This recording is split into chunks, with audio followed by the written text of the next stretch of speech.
Blah. Happy New Year's, everyone.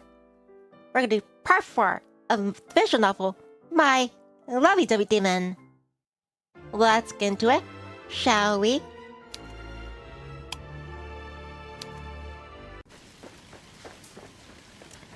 Previously, Rizza oh, hold on. It's on autoplay. Yeah, but previously, Rizza, he left his, I guess he forgot his stuffed animal Flopsy. And right now, it is raining. It is pouring. But we're not gonna be snoring. Because, yeah, Taiki and Elizabeth, they are going to... Ghost of, I got your message. No thank you. No milk for me. I am good. I've had lots of water and crackers. But yeah, Taiki and Elizabeth, they both volunteered to go out in these conditions in order to locate Flopsy because, yeah, Rizza means so much to them. She might be a demon, but since she's not been blessed with any physical powers, and her legs are much shorter than mine, I easily outpace her. I have to make a conscious effort to slow my pace. I'll leave her in my proverbial dust. I'm anxious to retrieve Flopsy as quickly as possible. I don't want to abandon Elizabeth. That would be very nice. Not when she's as invested in retrieving Flopsy as I am. Elizabeth is a kind, gentle girl. She can't stand the sight of discord. It was without any regard for her own safety that Elizabeth dashed from my grandparents' home, despite being as black as pitch outside.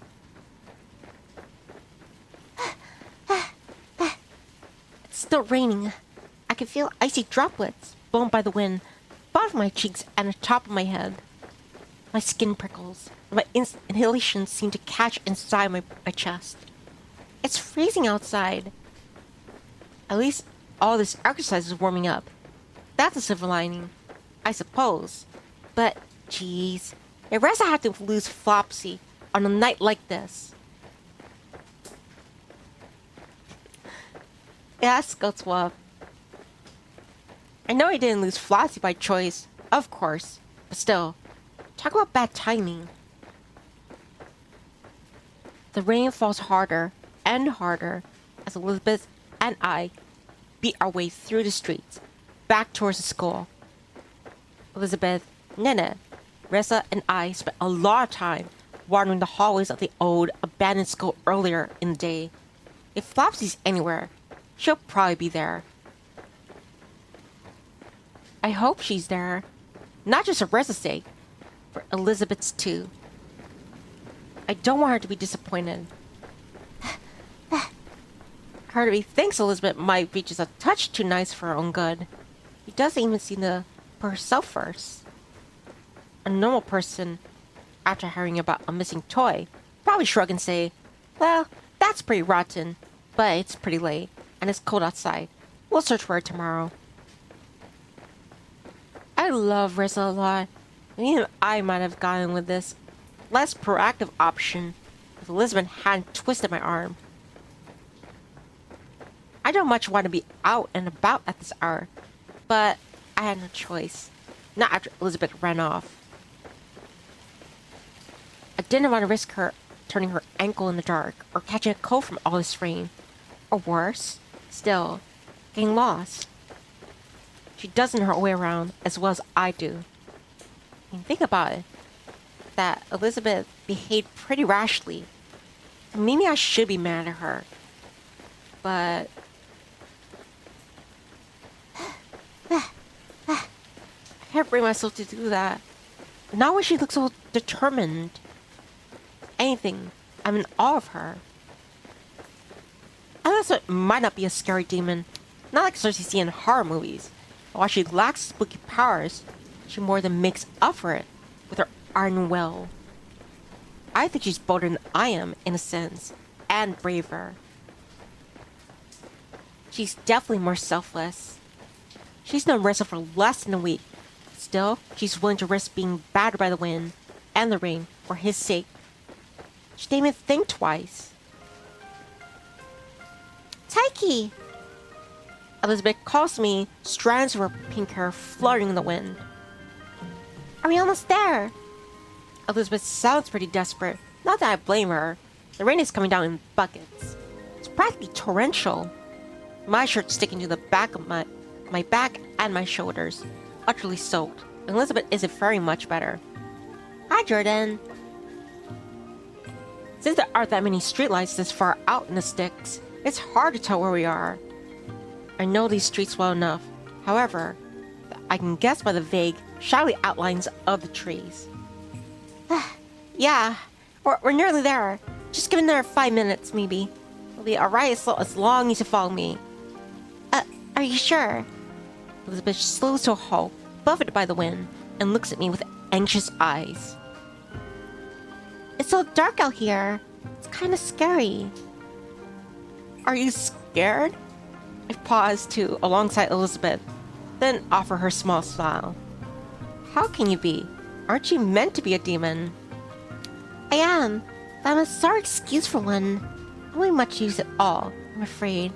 If we get attacked by a ghost. You're worried about ghosts now? I raise an eyebrow. I'm more worried about the rain, personally, and about getting lost. Could we get lost? Maybe a possibility, but don't worry. I know this place too well to lose my way. Everything should be fine if you stick with me. I promise. You mean it? I wouldn't say if I didn't. Trust me. Oh, Taiki. Thank you so much. I'm so happy I can rely on you. If you not come with me, I don't know what I would have done. Yeah, I'm worried that myself. Well, it's a good thing I did come with you, isn't it? I hardly let you run off on your own. You might have a death wish, but I'm not going to grant it, you dummy. I approach Elizabeth, my shoes sinking into the ground. It's pretty muddy out here. Then, flick her forehead. Ow! Elizabeth recoils from my forehead flick, though I didn't use all that much force. There's no way to leave a mark. Not a physical one, at least. Her pride might have taken a bit of a beating, though. I guess Elizabeth thought, when she promised to help Brissa, she could handle things on her own. Now she must be realizing how wrong she was. The countryside might look pretty peaceful enough during the day, but at night can be downright dangerous, especially when it's so dark. That was mean, Taiki, but maybe I deserved it. You definitely did. I don't think we can afford to hang around talking, though. Let's keep going, okay? Right. We can't give up. Not until we find Flopsy. That's a spirit. Come on. Right. I'm coming. But, it's kind of hard to rain in these shoes. The ground's all slippery. I can't keep up. I don't want to hold you back. But, would it be alright if I held your hand? Just so we don't get separated. I think I feel better then. I eyed Elizabeth for a few moments, trembling in the rain like a flower. Her head is hanging, her dress sticking to her skin, and she's shivering. I can't say she looks exactly attractive at the moment. She shares more the similarities with a drowned rat than she does a tastefully damp fashion model in Gravure magazine. But her proposal makes my heart skip a beat all the same. It isn't like Elizabeth asked for permission, not because it displays of physical affection. She must be learning about human customs at long last. It's a little late for that. Of course, she'll be going back to the demon realm tomorrow. But it's better late than never. Her thoughtfulness touches me, and so does a blush, daubing her cheeks. She looks so adorable. I want to embrace her, but that, of course, is a no-go. We need to get going, but... Sure thing. If that's what you want, then... I take another step towards Elizabeth, then claim her hand in my own. palm is damp and cool from the rainwater. I can feel the softness of her skin, like it's mine, regardless. It doesn't feel bad at all.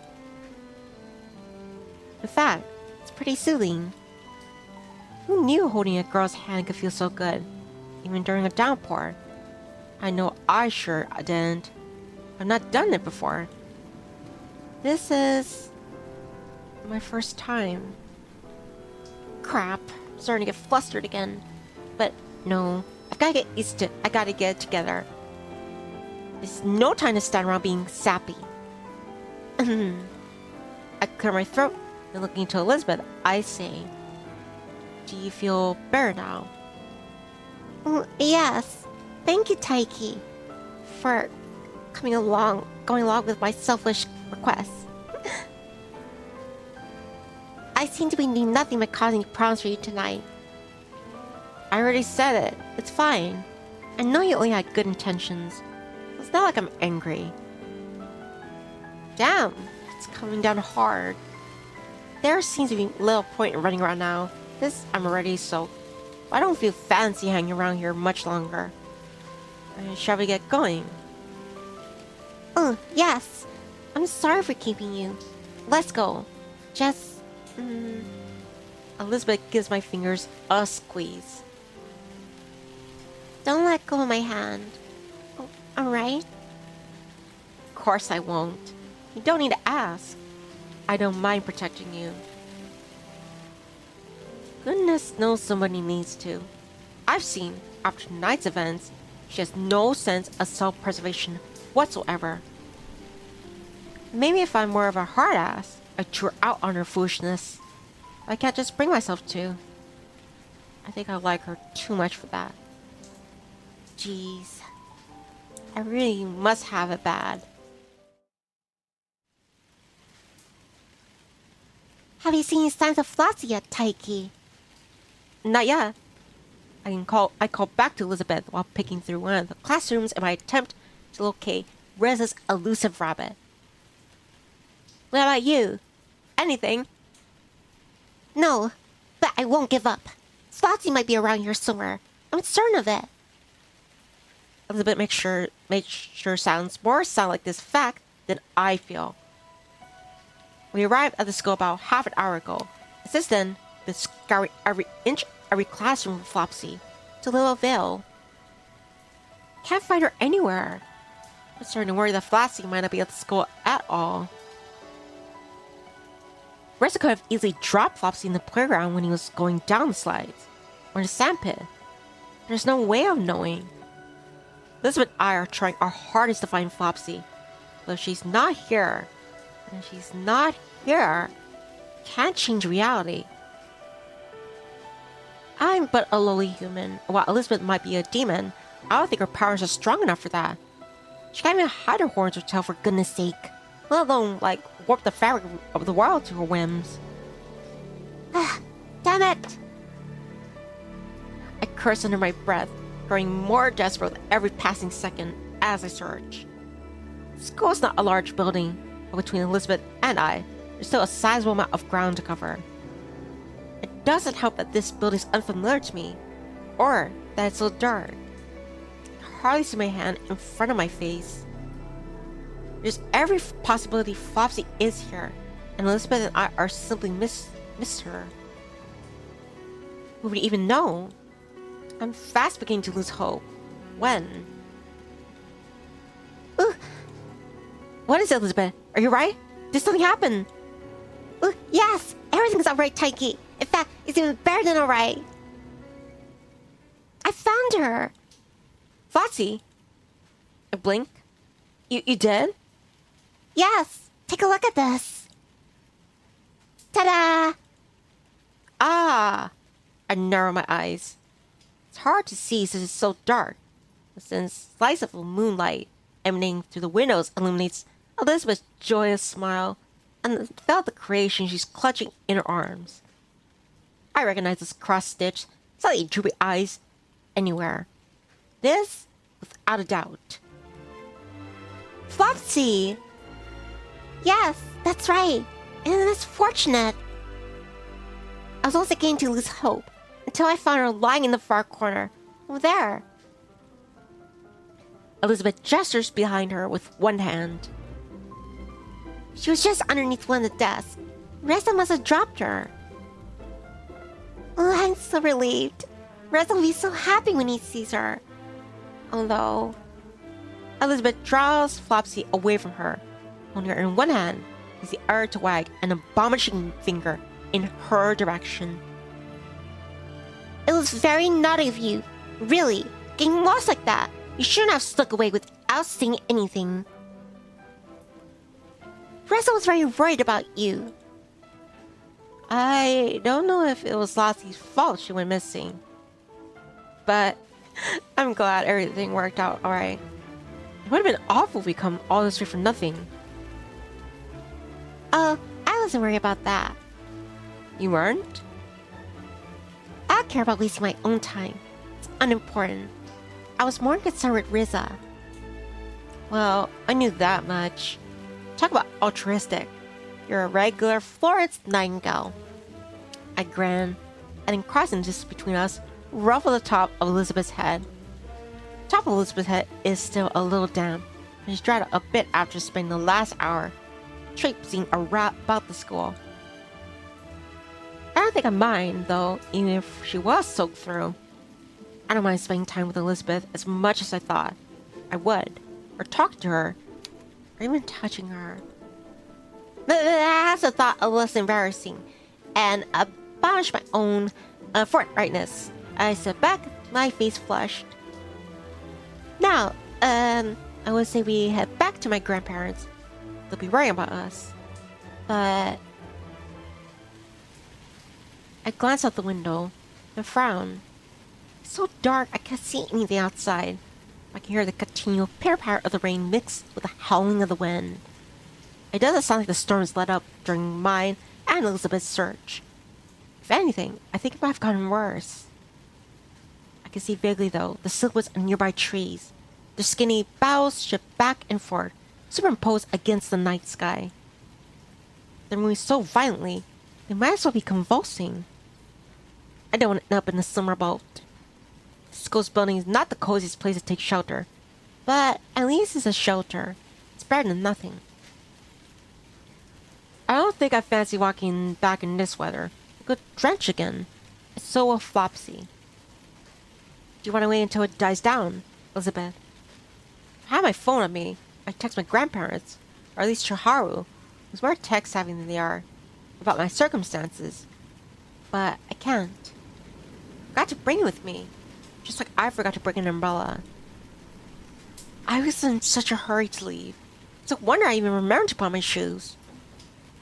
I feel a bit antsy about waiting around when Elizabeth and I have been out for so long already, but I don't really want to go back out in the storm. It's a good 10-minute walk to my grandparents' place. It'll take even longer in this weather. Why is nothing simple? Hi, Blue Awesome. Happy New Year, 2026. Yes, I think you might be right. I want to reunite Rissa with Flossie as soon as possible, but I don't want much to be caught in the storm either. An extra hour wasn't caused too much issue, I guess. With this remark, Elizabeth takes a seat upon one of the rickety desks by a rain-streaked window. Her legs dip back and forth idly as she sits, while her red eyes are trained upon the window pane. I watch the window pane too. I can see it rattle, buffeted by the wind. I can hear it rattling too. It sounds a bit like a dying man, gasping for air. Now that's spooky. I shiver. This school's building is pretty ancient, and doesn't wear its years well.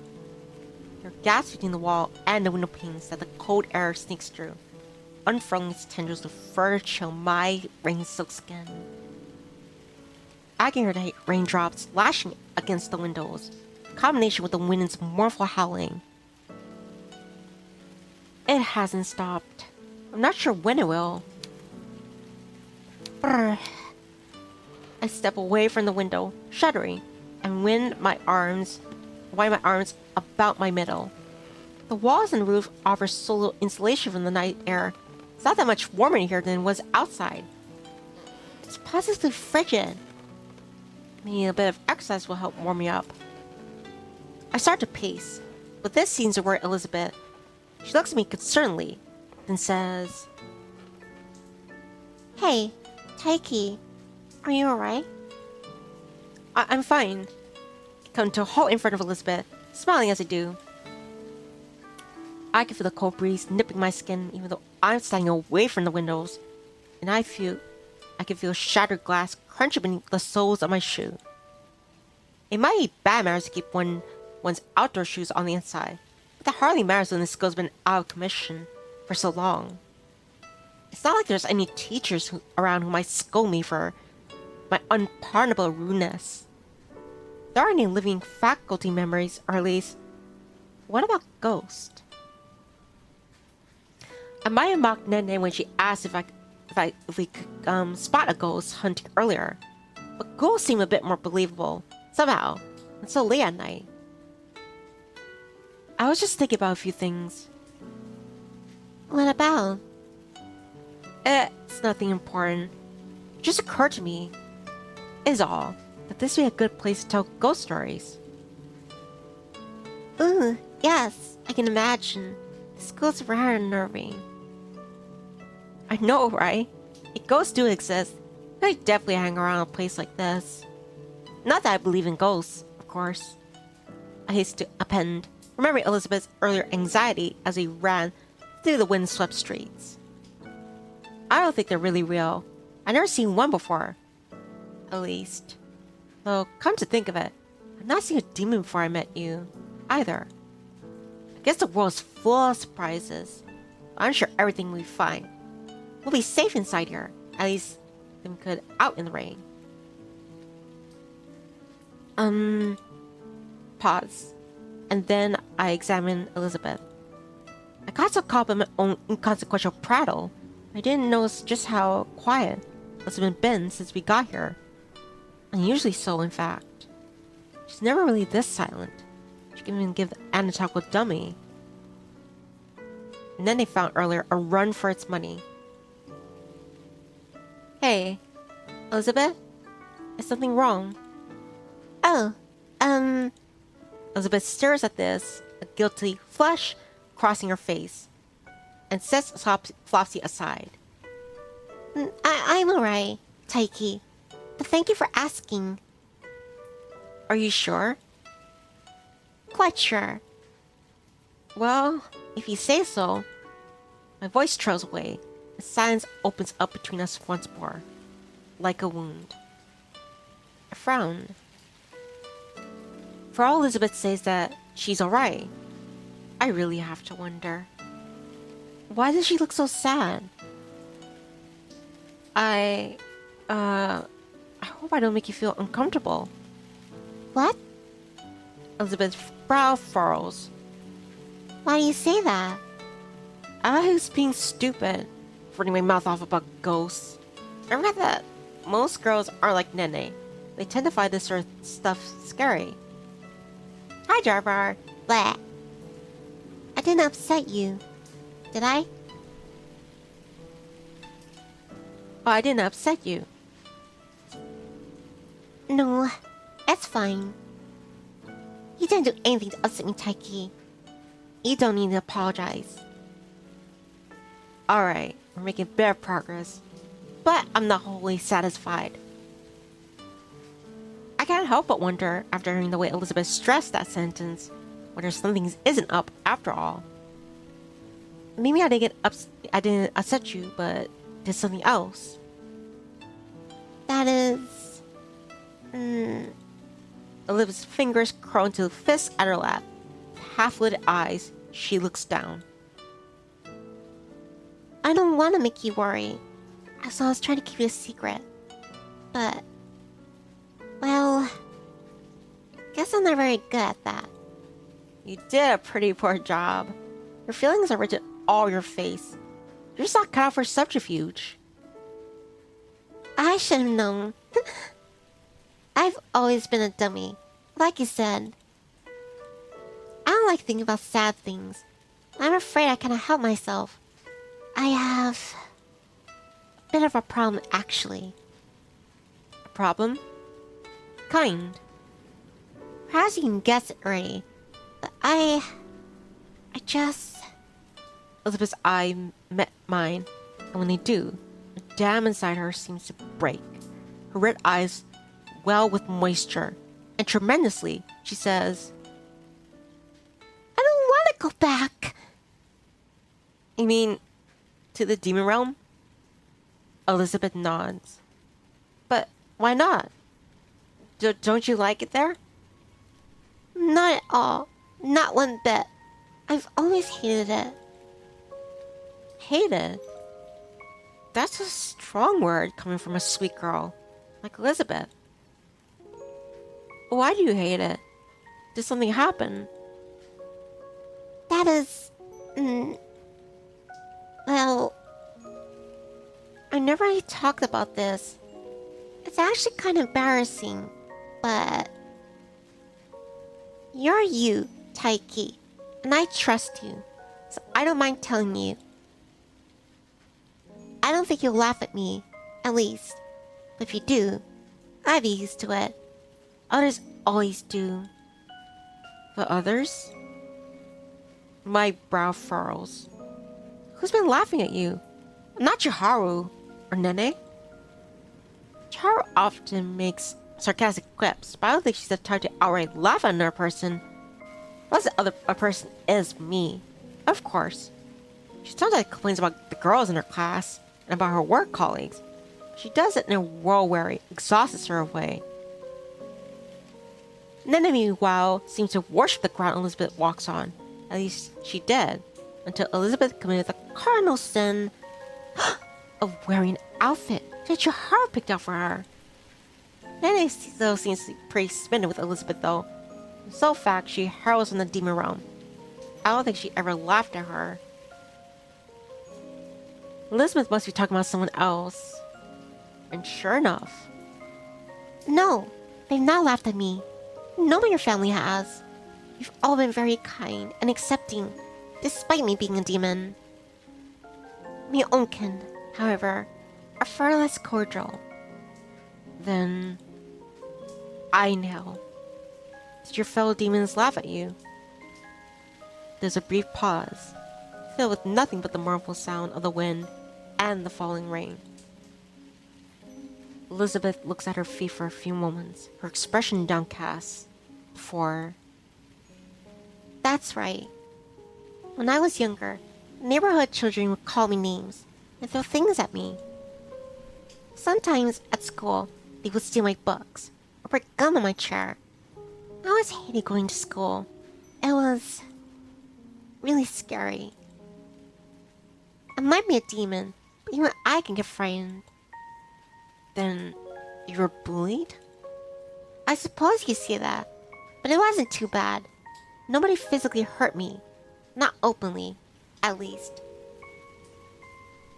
Once, one of my classmates set my hair on fire with a stray spell. But maybe that was an accident. Elizabeth smiles ruefully while toying with the ends of her hair. That's probably wishful thinking, though. Back then, wishful thinking was all I had. It was the only way I could get through the days. It wasn't like I had any friends to comfort me. I never had any friends in the demon realm, other than my parents. They've always supported me, but nobody else has. Not my teachers, nor my classmates. I don't think they like me very much. What? My stomach twisted to hear this suppressing account. Spoke about a woman I've grown so very fond of.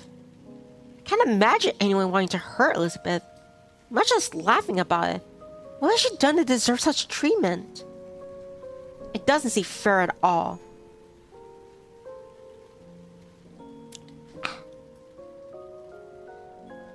Why would they do that? I don't get it. You're so nice. I think that's part of the problem. I'm a demon. I'm supposed to be a demon. At least. But I'm too nice. My classmates said I acted too much like a human. They said I was weak. and shy and sensitive. And back then, I was. Of course I was. I think anyone would be shy if they were in my position, insulted and mocked without any allies. Elizabeth sniffles. Didn't help that I'm so bad at magic. I never had much of a talent for it, as you might have noticed. I said I couldn't perform any spells because of my weakened mana reserves, which is partially true, but this is also a convenient excuse. I've only ever been able to perform simple spells. Some demons are so strong, they can read human minds and reach into the minds and rearrange their memories. Ooh, yikes, that does sound pretty scary. But I can't do any of that.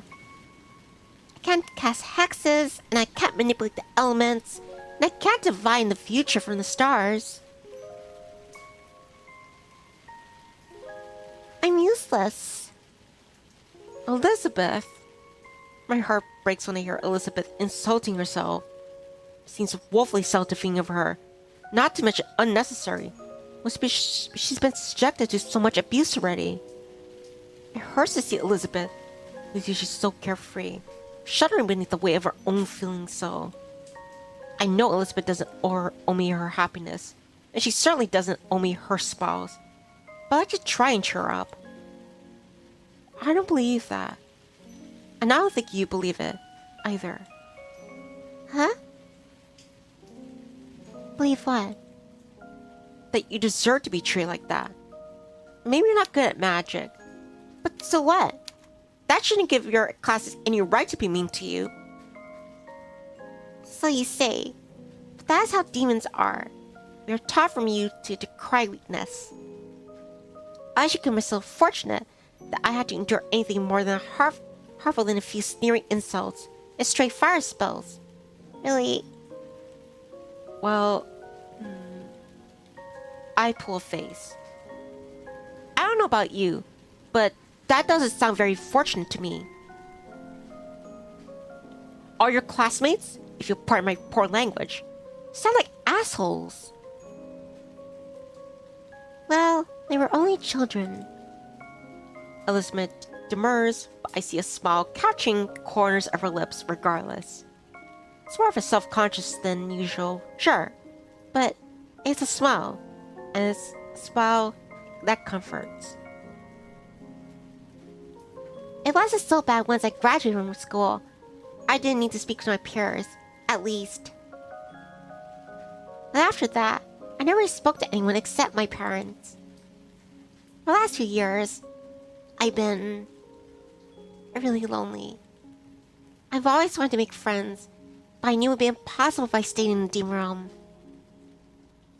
That's why I used to dream of being summoned to the human realm. My own magic is nowhere near strong enough to manifest in this world on my own, but with a magnet to anchor me. Elizabeth looks to me, her eyes large in the moonlight. It would have been possible. I knew it was unlikely, though. There aren't many humans nowadays who know the arcane arts. If you're still who possess the ability to utilize them. I thought that my dream would never come true. I was prepared to give up on my hopes and accept my rotten reality for what it was. Until you met me. Elizabeth nods. I was so happy when you summoned me, Taiki. I could scarcely describe it. I never been to the human realm before, but I still feel like I belonged here. This world is far less fantastical than my own home, but it feels like home. If I could stay here. Elizabeth swallows. If I could be with you. Elizabeth looks at me from beneath her fringe, which is mussed up after our sojourn in the rain. Maybe then, I could be truly happy. There's nothing more I want than that. But... gosh. Elizabeth exhales. Her eyelashes tremble. This must sound incredibly clingy. We've not known one another for very long. They've grown to mean so much to me. I don't know what to do. It's all a bit overwhelming. But... Taiki... Elizabeth rises on her desk, then approaches me. She pauses only a few inches away from me, her fingers white and slender in the dark, reaching out to curl against the front of my dampened shirt.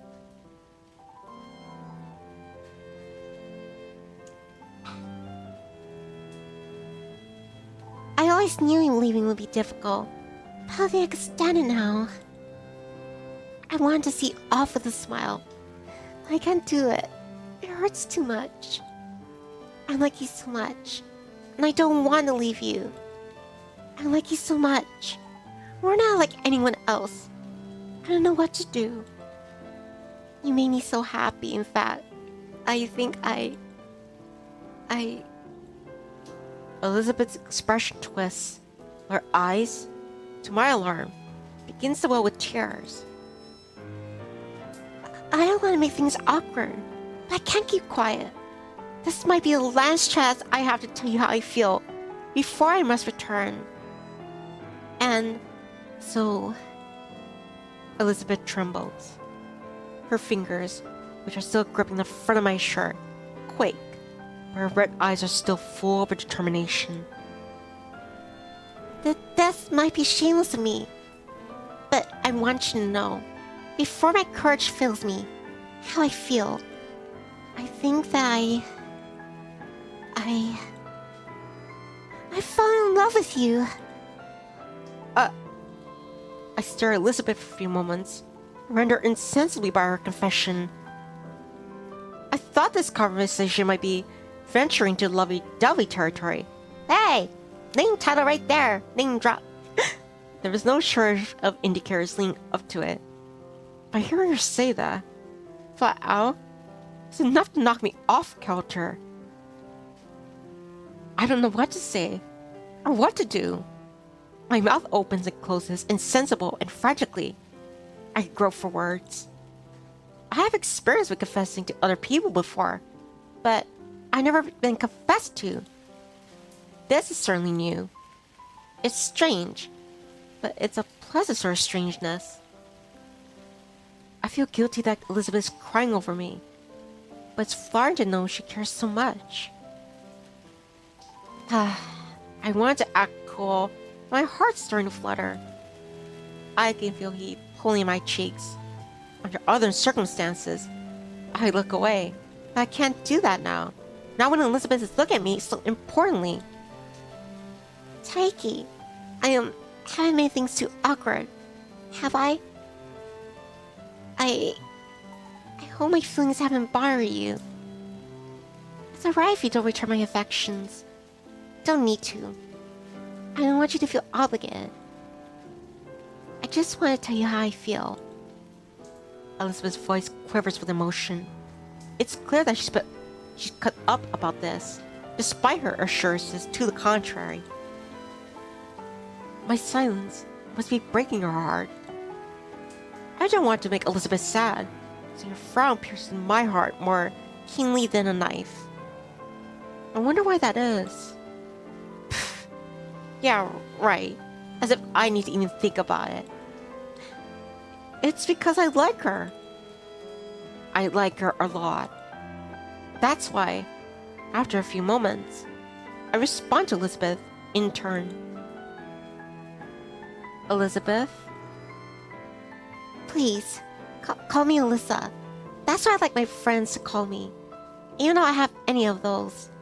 And, I've not accepted you too much. I think I might like to be more than your friend. If that isn't too forward of me. You can't get much forward then. I love you, I think.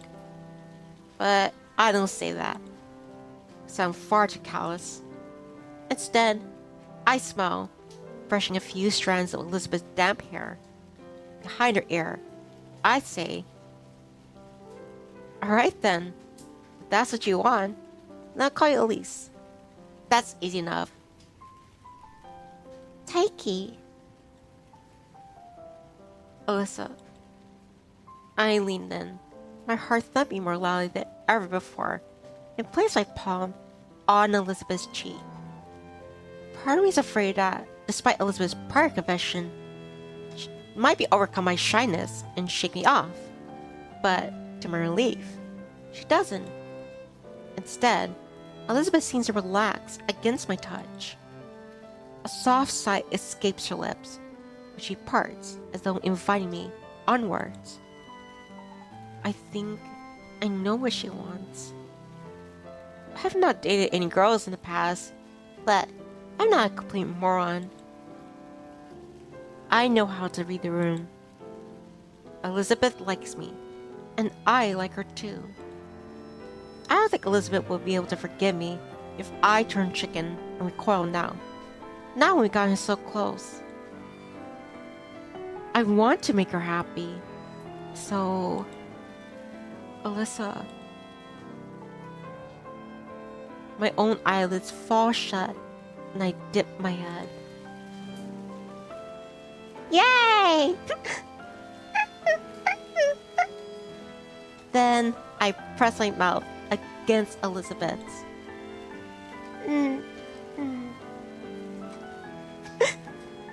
This is my first proper kiss. It's such a huge milestone. I've never done anything like this before in my life. My body tingles from it. My face feels warm. But though it feels good, I'm afraid to take things too quickly. I don't want to make Elizabeth feel uncomfortable.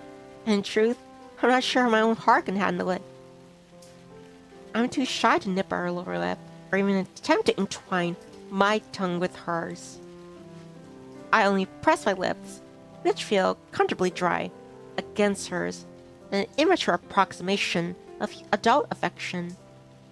Browses. Ah, they finally kissed. Hi, Bravo. I bet little kids in the playground are more daring than this. But, jeez, I feel so faint. I don't think I can muster much more than this. you can't sing G's, is he, Morty? If our kiss were to deepen in intensity, I think my poor, overtaxed cardiac muscle would give way altogether. I don't want to expire from a single kiss. This is pretty awkward, actually, and nowhere near as life-changing as those romance dramas Chiharu loves would have you believe. But I don't regret that. I don't regret that I kissed her. My own lips might be dry, but Elizabeth's feels soft and yielding. Elizabeth's hair is still damp, as her skin, but she feels warm, regardless. When I inhale, I can smell the rainwater emanating from her scalp, mingled with the scent of her shampoo. Elizabeth trembles against me, from the cold, perhaps, or the burden of her own emotions. I'm unsure. Either way, I'm struck with a desire to protect her. I want to hold her and embrace her, and I never want to let her go. But all good things must come to an end. I draw back and brush a few strands of Elizabeth's hair behind her ear.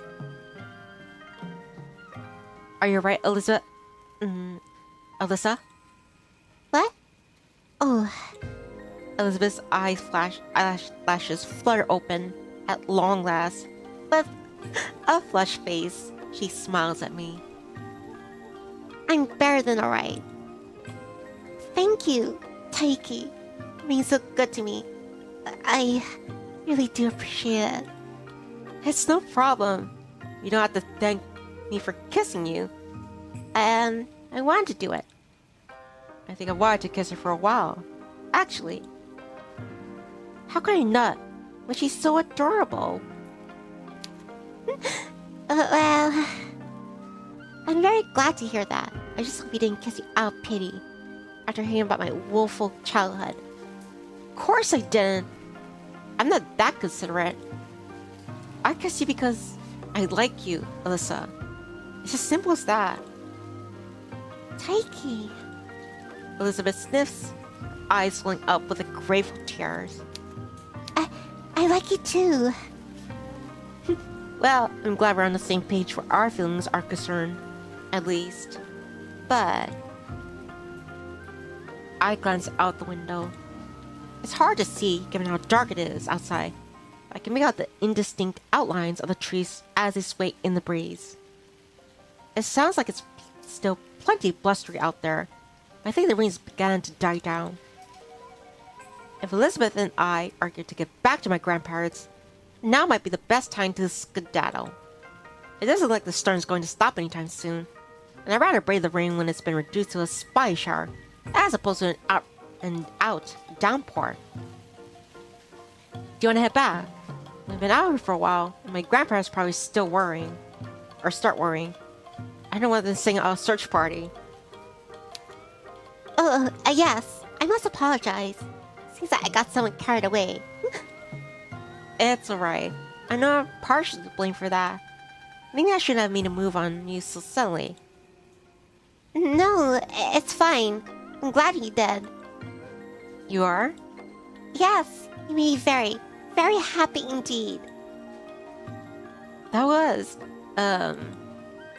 Elizabeth glances away, her index fingers pressed together. It was my very first kiss. Actually. The outcome is much of a surprise, but it's flattering to hear, nonetheless. It's not like I'd be upset if Elizabeth has switched other guys before meeting me, but it's sweet, I guess, to know I could be her first. It's nice to know we're both as inexperienced as each other. Well, you're not the only one. I could say this exact same thing. I suppose we're both as hopeless as one another. Then, I suppose, yeah, but we could be hopeless together. how does that sound? It sounds wonderful. I like that a lot. Me too. Now, do you want to get going? You can save the mushy stuff for later. Right, you still want to. Yes, my interest in mushy stuff has been piqued. I'd be very flattered if you took my second kiss too, Taiki. And all of my kisses after that. There's nobody I like as much as you. He's one lucky man. Hey, everyone, we're back! I announced my robe after laying myself inside my grandparents' house. Home. I'm drenched in the rain, and I leave puddles in my wake with every step. I look like something the cats dragged in, but at least Flopsy was able to escape the worst of the foul weather. Elizabeth, being the caring and considerate person that she is, used her own body as a shield during our trek back, and protected Flopsy from the elements as best as she could. Flopsy only looks a little bedraggled, but Elizabeth emerged far less triumphantly. Her hair is stuck to her cheeks, all slick and wet, and her pretty dress is all but plastered to her thighs. You know what? You'll probably both take a hot bath. Together.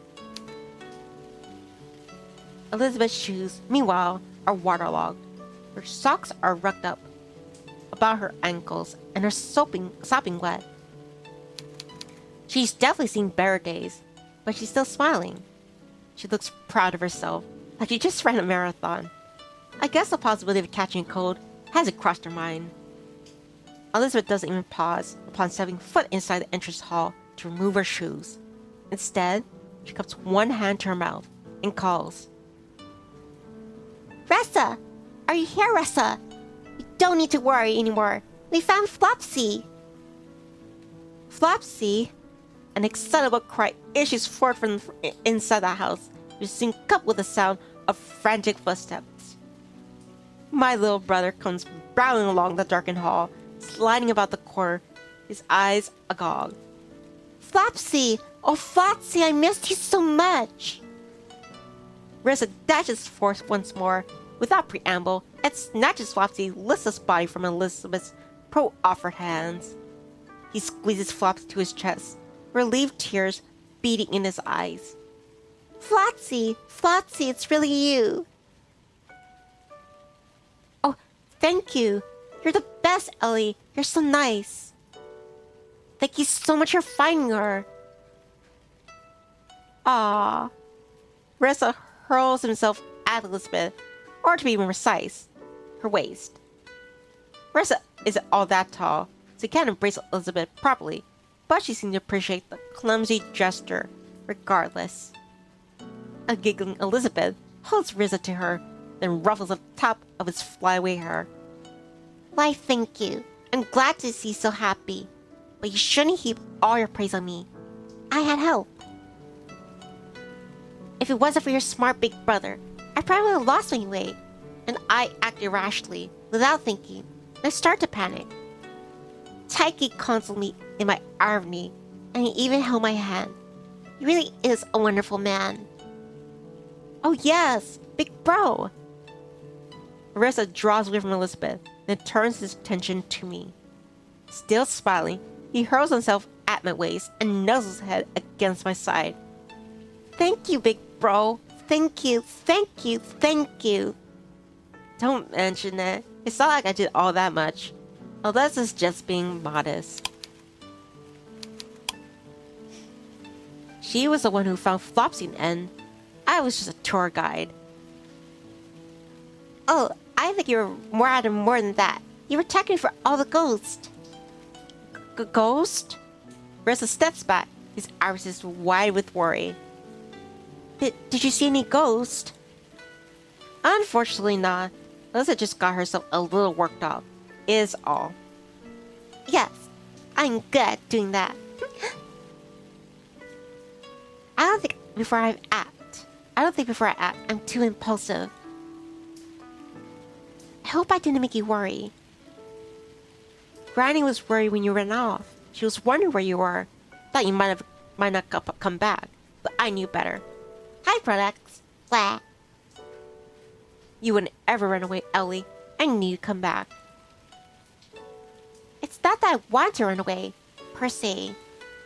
Elizabeth smiles awkwardly. I might have gotten lost, though, if Taiki hadn't been there to keep an eye on me. It was so dark outside, I could easily have stumbled into a ditch. Yeah, I was worried about that. Or I could have fallen foul of a ghost. I wasn't worried about that, though. Like I said, there's no such thing as ghost. Having been through this already, what are Elizabeth and I anyway? A comedy duo. If so, better get some new material. I'm busy pondering this, wary from the sojourn outdoors, where I can get into a bathtub. Why can't I get into a bathtub, damn it? When a second set of footsteps alerts my attention. Taiki, Alyssa, is that you? Oh, thank goodness. Shinsuke and I were both worried sick. I'm glad you're alright, though you really shouldn't have run away as you did. I know, I'm sorry. I wasn't thinking.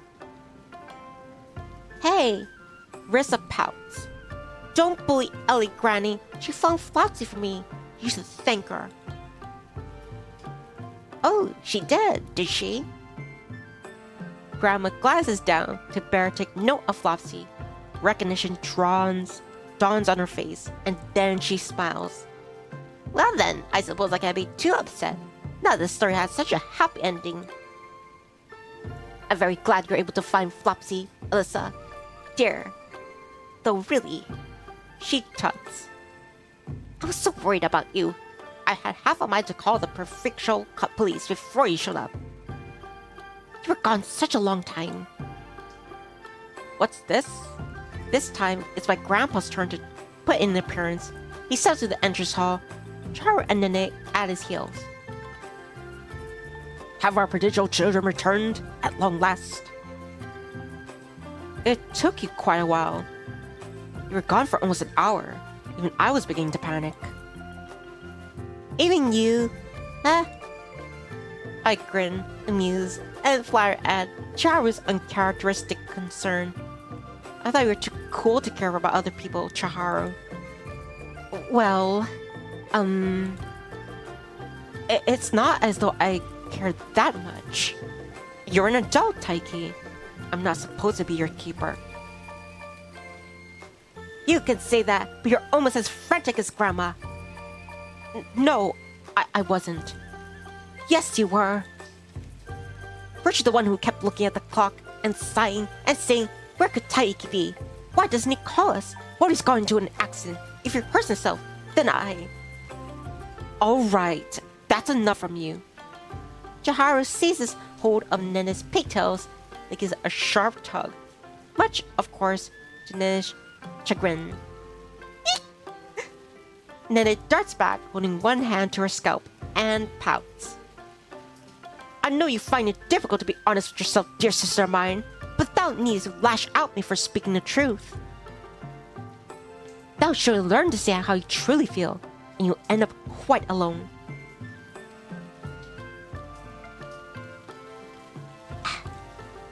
And maybe you should learn not to talk about your true feelings as much as you do, or you'll end up in a similarly alone.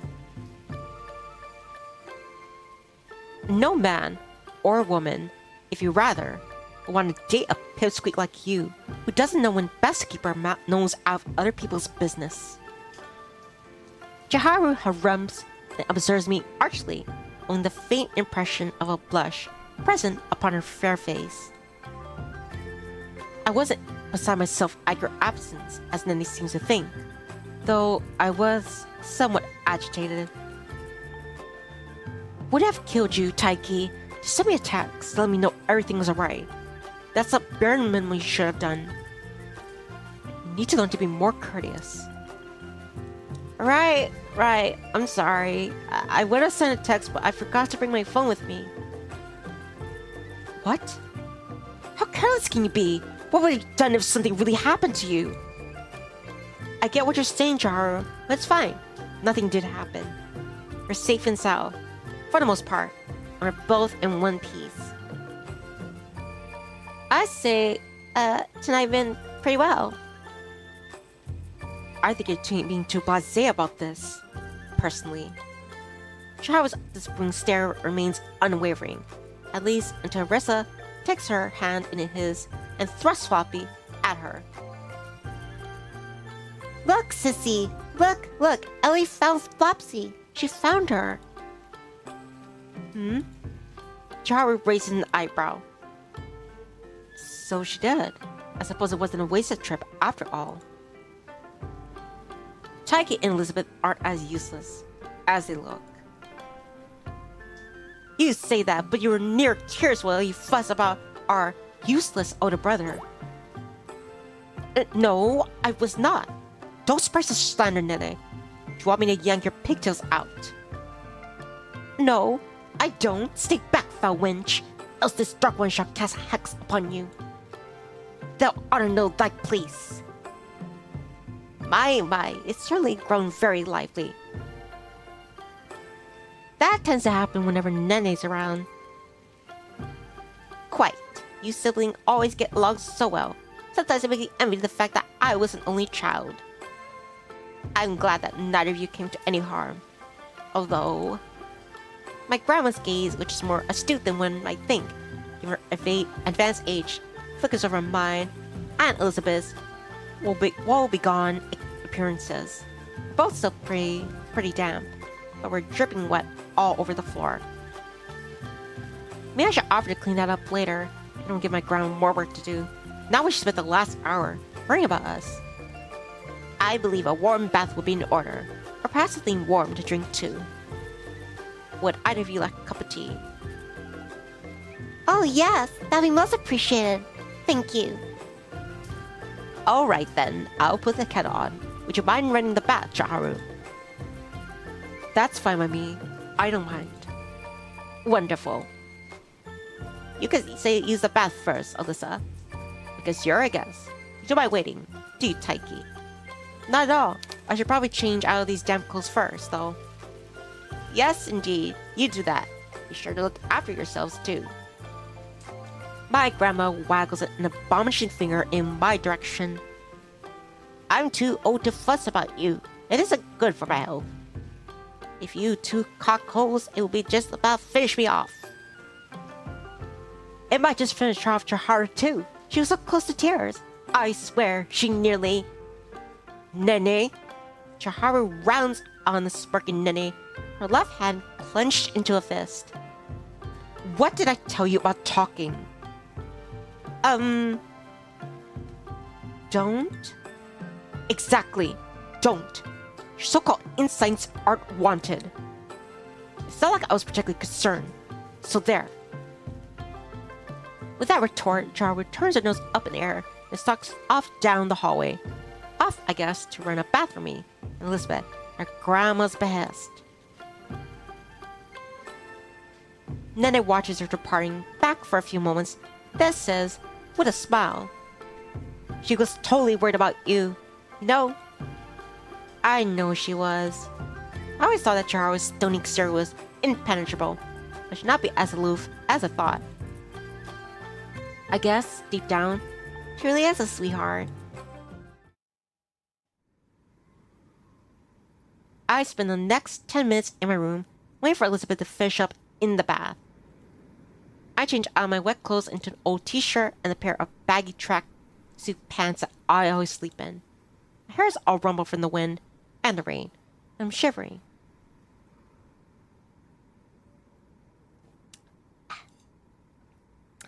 I run up considerably since arriving back at my grandparents', but I'm afraid I can feel the beginnings of a cold coming on.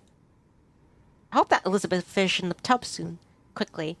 I could hop in and excise the last of the cold which clings to me. If not, I might wind up spending the rest of my stay at my grandparents' under the weather. Not that I'll enjoy my remaining days here that much anyway. Elizabeth will leave come tomorrow morning. And I frown. I don't want to say goodbye to Elizabeth.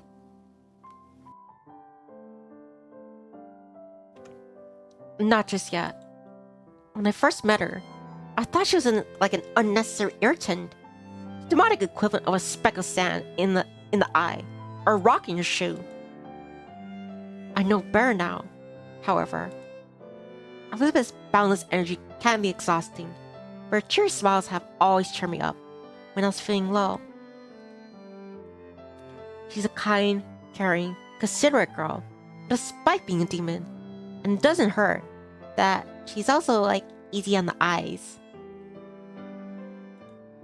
I like her a lot, much more than I thought I ever would. And no, that's not because of her impressive assets. Yeah, bro, assets? That's part of it, sure, but it's not the sum of my feelings. I'm not that shallow. I like Elizabeth as a person. I want to spend more time with her, and if possible, I'd like to deepen our relationship. It seemed like she wanted that too, back in the school, while it was raining, but... I pressed my fingertips to my lips. It's been a good half hour since my kiss with Elizabeth, but they're still tingling. I wonder if Elizabeth is thinking about that kiss too.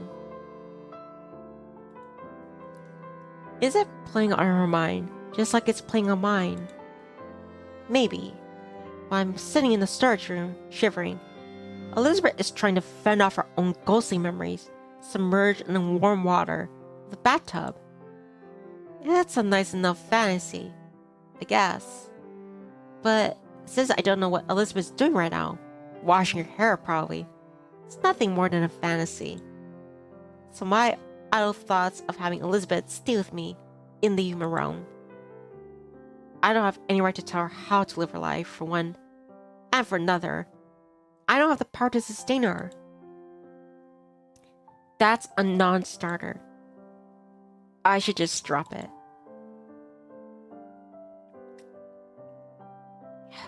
You're such an idiot. I sigh as I let my arm fall to my side. As much as I want to spend more time with Elizabeth, I'm starting to wonder whether there's any point in thinking about a future. Elizabeth. Elizabeth told me how she felt about me. I responded to her in turn. But that'll probably be the end of our relationship. Relationship. I'm getting ahead of myself. I really call what we have a relationship. Elizabeth might have offered her future kisses onto me, but I doubt I'll be able to make good on that. Unless I have the opportunity. It's not enough time. Not now, nor in the future. There's no way things will work out between us. Even if Elizabeth could remain in the human realm, but she can't. We're simply too different. I'm getting savage just because that was my first kiss. I'm so stupid. If Elizabeth knew how hung up I was over that brief brush of lips, she'd probably laugh at me. But no, I know that isn't true. Elizabeth might be a demon, but she isn't sadistic. Not like Chiharu. Elizabeth wouldn't laugh at me for my feelings, but maybe she'll pity me? Somehow, that thought is even more upsetting. I continued to wait, turning thoughts of Elizabeth over my head, when... Excuse me? I hear a voice on the opposite side of the folding door, accompanied by a gentle rapping of knuckles. I don't mean to bother you, Taiki, but, may I come in? I recognize the voice in an instant. I know it's Elizabeth. She sounds much more hesitant than per usual.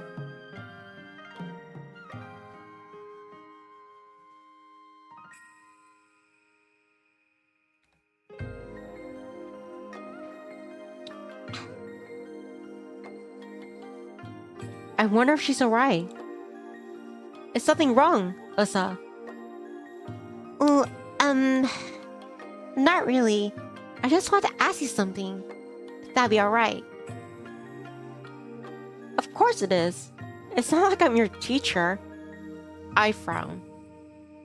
It isn't like you to act so shy, though.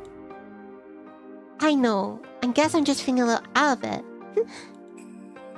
But please forgive me. The door to the guest room slides back, and Elizabeth enters on steady legs. I figured she would have, her bath already, but it doesn't look like it. Her hair's still damp, but I think that's in the rain. Though she changed out of her dress, her shirt doesn't seem to be sticking to her as if she emerged from the tub. Didn't you have a bath yet? No, not yet. Why not? Are you waiting for me to go first? If so, that's very sweet, but you need to worry. Ladies ought to go first, and you're a guest here. You should get dibs on the water while it's still hot. I thought you might say that.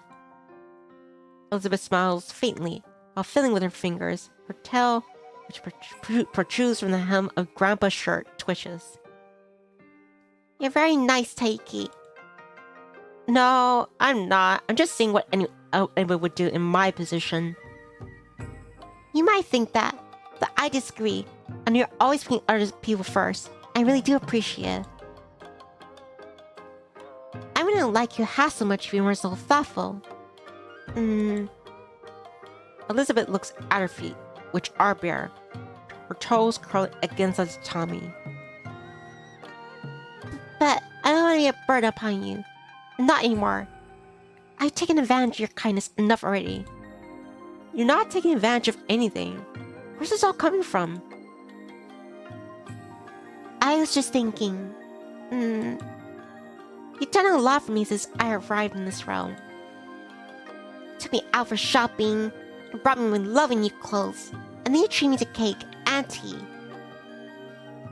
You woke up early in the morning to make that picnic for me, and you showed me so many lovely sights. You even let me eat your dreams. Without you, I never could have remained in the human realm for so long. Elizabeth presses a hand against her chest, above her heart. But if it wasn't for you, I don't think I would have wanted to remain in this realm for so long, regardless. I like your grandparents and your siblings, but I don't like them in quite the same way I've come to like you. You're special, Taiki. To me, at least. I'm sure I must have been a bother, and I appeared in your life so suddenly. After all, like you're taking it in stride. And, well... Elizabeth swallows. I don't want to be selfish all the time. It isn't fair if I keep on taking. So you say. I smile wearily. But aren't you supposed to be a demon? Taking's in your nature, isn't it? I'm surprised you're not, like, burst into evil laughter more often. Call me a puny human. Oh, I would never do that. That really isn't my style. There are wicked demons out there, but I wouldn't count myself among their ranks. I try at the very least to be a good, law-abiding citizen. Elizabeth looks so aghast at my regard. Her eyes comically large that I can't help but snort at her distress. I know, it's alright. I know, I'm just teasing. You don't have to be so deferential, though. You've nothing to pay me back for. Really? Really. If anything, I should be thanking you. I've enjoyed having you here.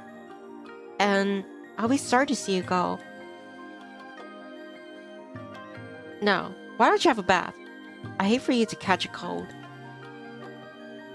If demons can catch colds, there's something I'm not totally unclear on. Elizabeth looks like an ordinary human, minus the horns, the wings, and tail. But maybe her autonomy is different to mine in the subtle ways. I can only begin to guess. It's not like I've seen her naked, though I might have imagined it. I've certainly not seen her sunskin.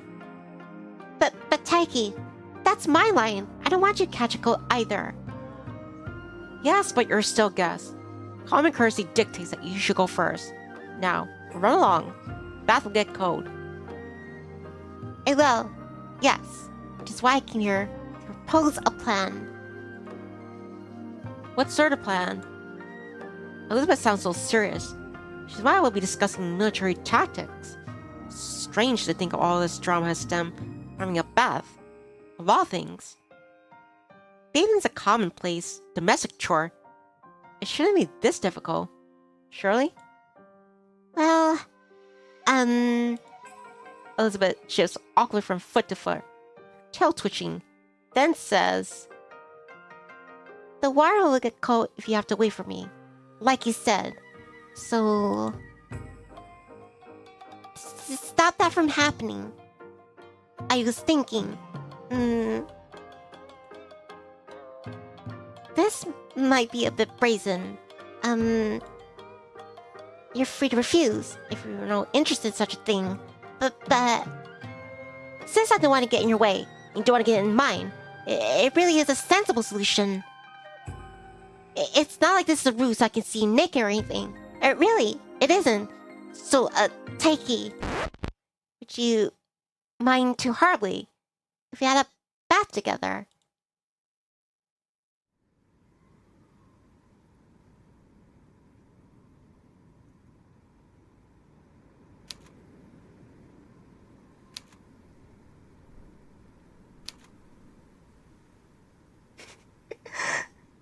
Later that night, after our bath, Elizabeth and I sit on the veranda, looking over my grandparents' sprawling garden. Ah, I think that's what if it could have been. I think there was like a patch for this game where like there was this one scene where it would have been not the usual stuff you were seeing before. Like when I'm guessing that's the one. Shucks. Later that night, after our bath, Elizabeth and I sit on the veranda, looking over my grandparents' sprawling garden. The rain has since stopped. The air is a little chilly. It's not unpleasant. The cool breeze on my cheeks feels comforting. In fact, after my lengthy soak in the tub. Yeah, I feel it's a very lengthy soak. But you're all pruny. I can smell the rain when I inhale, and the silty soil. The grass that waves in the breeze is bedecked with residual rainwater, and so are the leaves on the trees, which murmur amongst themselves. It's a quiet night, as nights out in the countryside often are, so much so you can hear a pin drop. In the distance, I hear the hum of the cicadas, though I can't see them. They're all hidden away among the hedgerows. It's all very scenic. My thoughts are too concentrated on Elizabeth to pay my surroundings too much heed.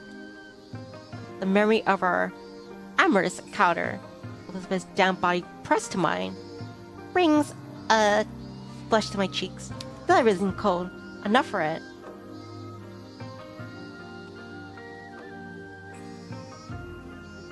Bashfully, I let my gaze sweep across the garden. That was my very first time. It was a little awkward, like a fear.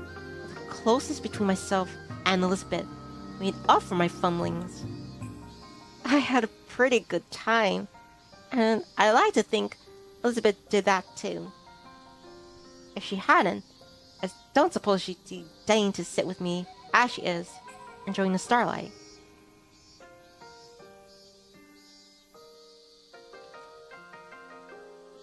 Still a little shy, I glanced more at Elizabeth, examining her in profile. I could see the curve of her nose upturned as she tips her head to examine the moon. Her pink hair shifts about her shoulders, and the hem of her button-up shirt brushes tantalizingly against her bare thighs. Her palms are pressed against the wooden slats of the veranda, and her fingers are splayed. We're so close, I could reach out and take her hand if I wanted. Right now, I do want to. Our bodies might come together in the bathtub for a few frenzy moments. But it doesn't feel like enough. I want even more of her. I guess I've gotten greedy. I stick out my hand, a little anxious at first, but after swallowing what I've got to be shy about now, I steel my nerves. My fingertips brush against Elizabeth's knuckles. Then I entwine my digits with hers. Taiki. Elizabeth diverts her attention away from the sky at this unexpected gesture of affection and glances at me. A small smile plays about her lips, and her eyes soften beneath the moonlight. It's a beautiful night, isn't it? Yeah, it is. But I think you're even more beautiful. Compliment comes with a surprising ease after my tense hand-holding. But maybe it's because my furtive attempt to hold Elizabeth's hand was so successful, I feel capable of saying something so corny. Elizabeth blinks, taken aback by my phrase, and then... Oh, Taiki. She smiles, then rests her head on my shoulder. You're very sweet. You're sweeter. Somehow, I knew you'd say that. Am I getting predictable? Maybe. A bit. But I think I like it. I like you. Silence passes between us for a few moments, for Elizabeth speaks once more. I was just thinking. About? The human realm. It's very, very lovely. The night sky is so clear, and the stars look so bright. It feels almost like I could reach out and touch them. I'll be sorry to say goodbye to them. And I'll be sorry to say goodbye to you too. My stomach tightens at this, and half springs a wince. I knew this was coming, but it still hurts.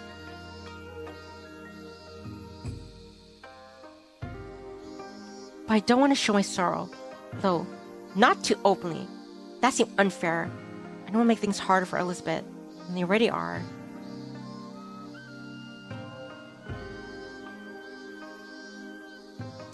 I know she doesn't want to go back either. But all the same, you're still planning to leave tomorrow. Then it isn't a case of planning it. I don't have any choice. I can't stay in the human realm much longer than I have to. Not without causing myself injury. I have no choice but to leave. This isn't the end, Taiki. It isn't? Elizabeth shakes her head. I'm a demon, and we are bound by our contracts as humans. Your magic isn't strong enough to remain in the world for too long. But it's only for the present. If you were to study magic, there's a chance you might be able to keep me in this world for longer. I can't resist the summons of a powerful magus. A powerful magus? Huh. That's not a phrase I ever thought would be used in conjunction. Me. It's all sounding pretty fantastical. What is a little bit, if not fantastic? Her horns, her wings, and her tail are decidedly abnormal. I guess I must have gotten used to them over the last few days. It's not fully square with the idea that I might be abnormal in my own right. Could I really become a magus? If I did, I'd lose any right to make fun of Nene ever again. At this point, even curl up in the occult that she is. If you wanted to, you could bind me to you with a contract. Then I'd never be able to leave you. I can start calling you Master. I mean, I ought to practice that. Is that what you're after? That's kind of lewd. You're making it sound like you want me to dominate you. And maybe I do. I wouldn't mind it. I would far prefer being by your side than dwelling in the demon realm. I feel happier with you than I have been. For as long as I can remember. If I can remain by your side, as your servant, I have no great honor. Unless you wouldn't want that. Well, let me see. Hi, Tuning Fork. The fork is tuning in. Things got a little bit spicy.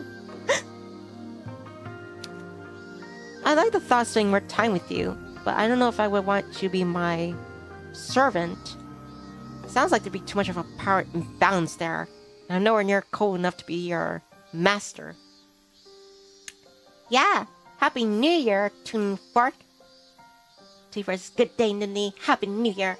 Also, I hope you can achieve any wish, hope, goal you have in 2026. As long as I have all your chirps, that's good enough for me. That's not true. I think you're incredibly good, Taiki. Well, thanks. That's very nice of you. God knows you're the only person to think that. But, really, even if I did become strong enough to summon you again, I wouldn't want to be your master. What would you rather I call you then? Well, let's see. There are all options, but... Smiling, I bring my fingers beneath Elizabeth's chin. Then lean in. I murmur softly. For now, maybe you could call me your boyfriend. Ah. Elizabeth begins to say something, but she's not able to finish. That's because approximately 0.02 seconds later, I bring our bodies even closer together. Ah. And I press my mouth against hers in a soft, gentle kiss.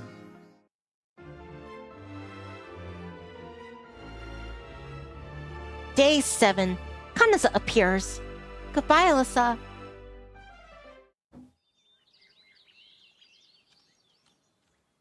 The following day finally arrives, and when it comes the moment of Elizabeth's eventual departure, both my parents, grandparents' home, and my life.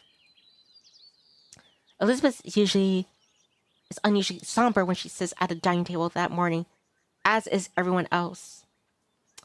I'll be right back, chirps. Please excuse me. Blah.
I'm back.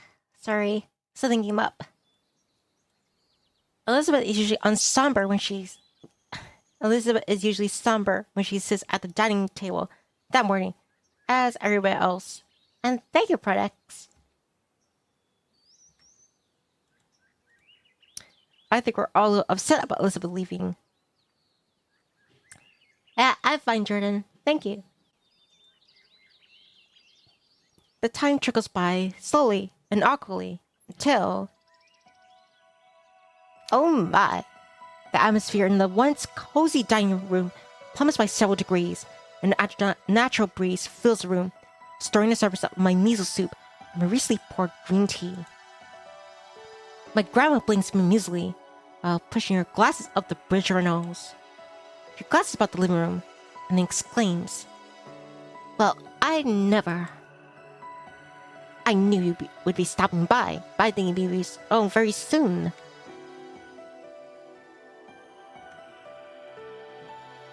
"It's so good to see you again, Candace." "Mother!" The strange, elastic shifting of the air lasts only a few seconds.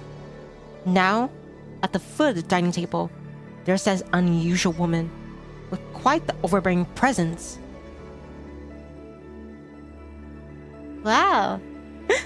The woman looks somewhat akin to Elizabeth, though it's immediately obvious she's several years older than she is. There's a haughty, regal sort of look into the woman's face, but her eyes, red, just like Elizabeth's, are lined with sweet, long lashes to put a doll to shame. From her scalp, a pair of horns protrude, curved like a ram's, and bat-like wings unfurl from her back. This woman looks rather out of place in my grandparents' traditional Japanese living room. She clearly isn't of this world, not least because of her dark clothes, nor the decidedly inhuman appendages she bears.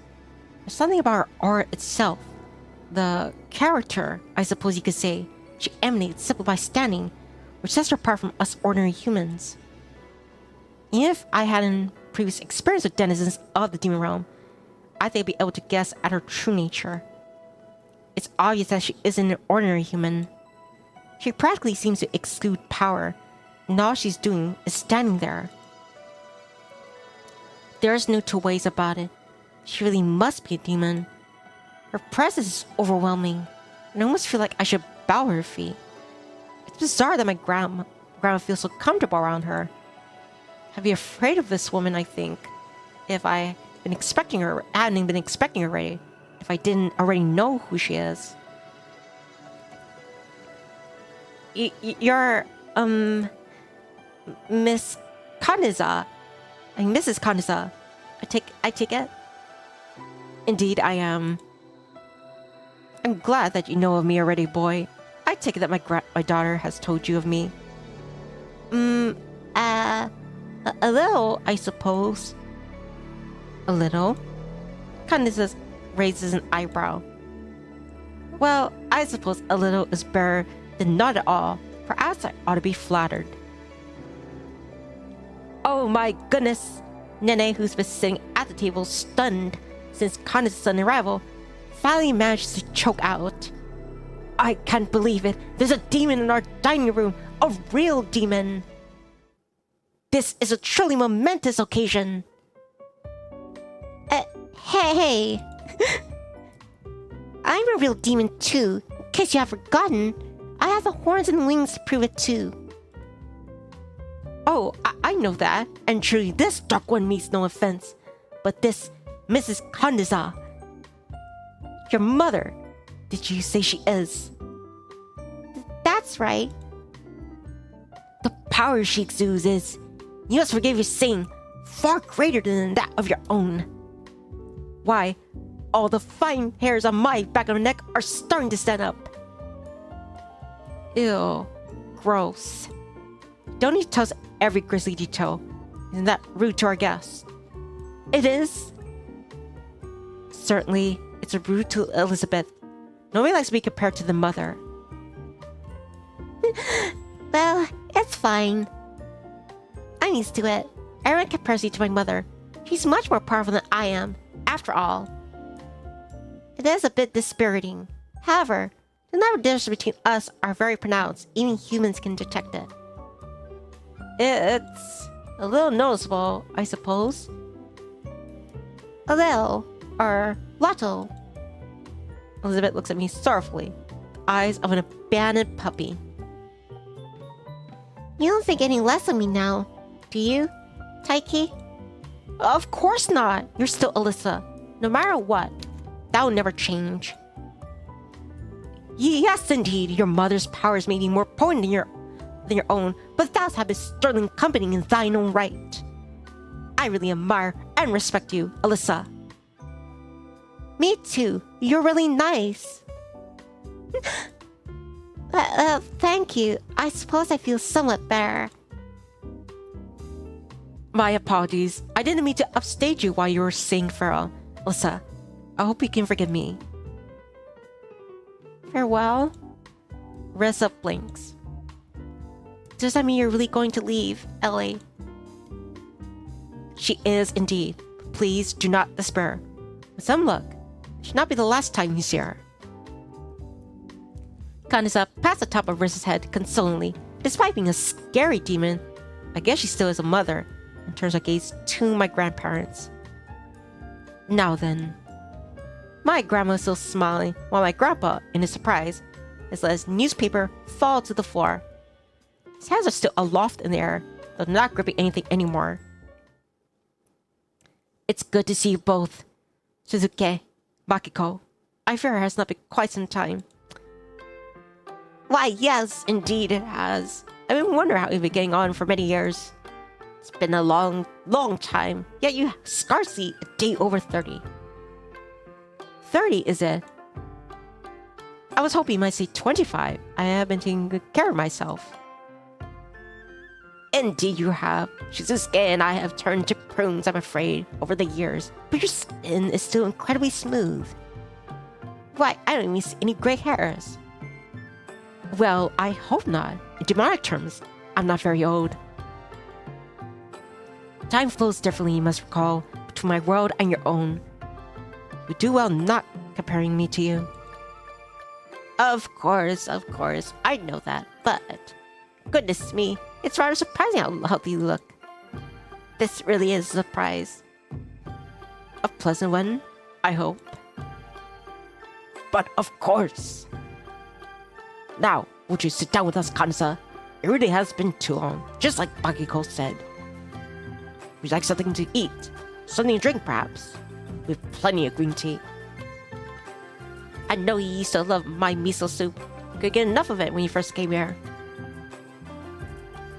I was a naive young girl. Then, still a child, really. I've since matured, as you can see, and so my skills in the kitchen. I think my food is a lot better than it was, if you'll forget my boasting.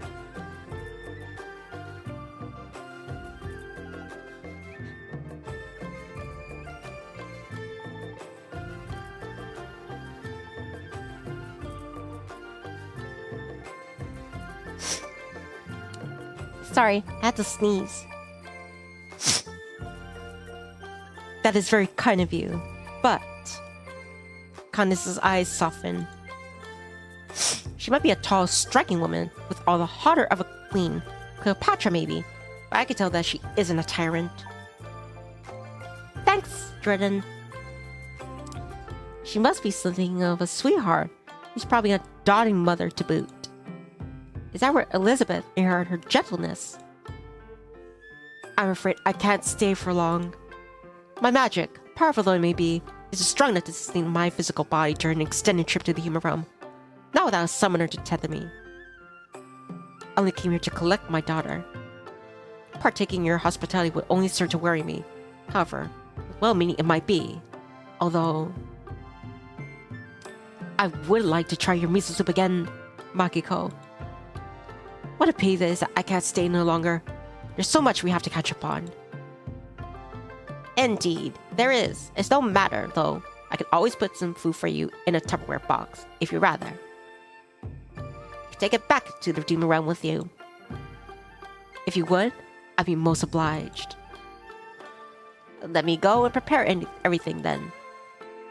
My grandma rises, meaning, I suppose, to shovel off to the kitchen, but Chiharu stops her. It's alright, Grandma. I'll collect the Tupperware for you. Don't trouble yourself. Grandmother. I see you and Shizuke have been awfully productive during my present absence. To start not only children, I'd love to meet them someday, but grandchildren too. I take it these are all your grandchildren.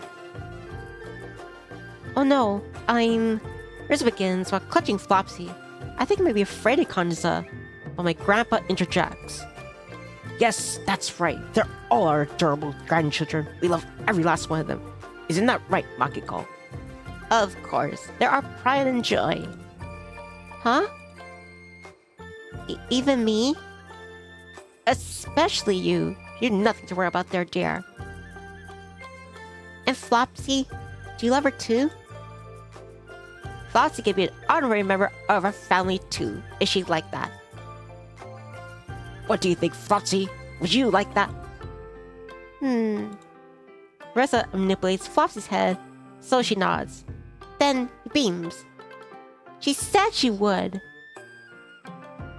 Then a family member she shall be. I would hate to leave her out. Isn't that right, Makiko? Of course it's right. Flopsy's always welcome in our home. Yay! I'm sure that'll make Flopsy really happy.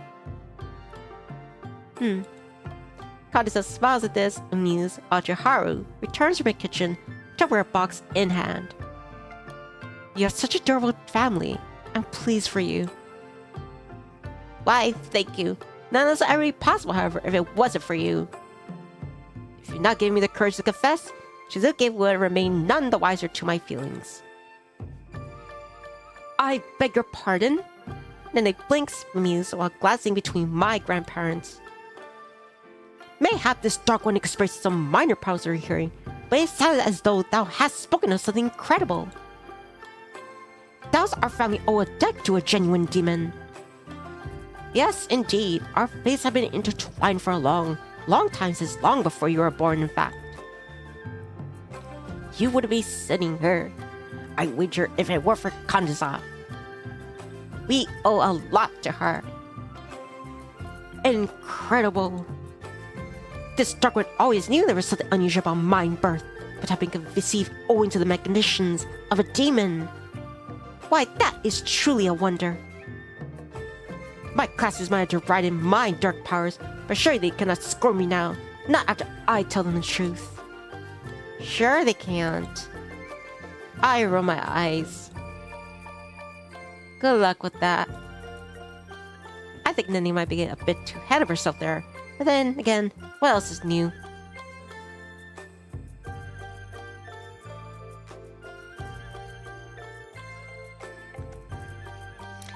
Nene always going off on flights of fancy. The only difference this time is that this flight of fancy is actually supported. Something approximating logic. Not that her classes don't know about this. Nene babbles about demons so often, I'm sure they'll chalk us up to another one of her delusions. Could only talk about the arcane so many times for people lose all interest. I did worry when first I tried to cheer you up, Makiko, that I might be interfering unnecessarily in your affairs. But I can see that I wasn't mistaken. It's apparent, based on your lovely grandchildren, that I made the right choice in supporting your union. It's a shame my own family hasn't been afforded the chance to grow as yours. My Alyssa is too young to have children of her own. But maybe one day. Kanza's eyes pass over mine, her smile one of arch amusement. Grandchildren might have been a possibility, I suppose. I swallow. I think I know what Kanza is getting at, but I'm not sure how she knows about my relationship with Elizabeth. Don't tell me she can read minds. Well, Elizabeth did mention that more powerful demons can read minds. It wouldn't be too much of a surprise if she could being a demon at all. But there's a very real possibility that I'm just easy to read. Could that be it? Taiki. Charo looks at me curiously while handing the Tupperware box of leftovers to our demonic visitor. What does Mrs. Condesa mean by that? Yes, I wonder, what could Condesa mean by that? You and Alyssa have grown rather close during the last week, I wonder. No way! It cannot be! Do not tell this dark one thou hast been engaging in inappropriate relations with a demon, Taiki. Thou'st not know any shame. What are inappropriate relations?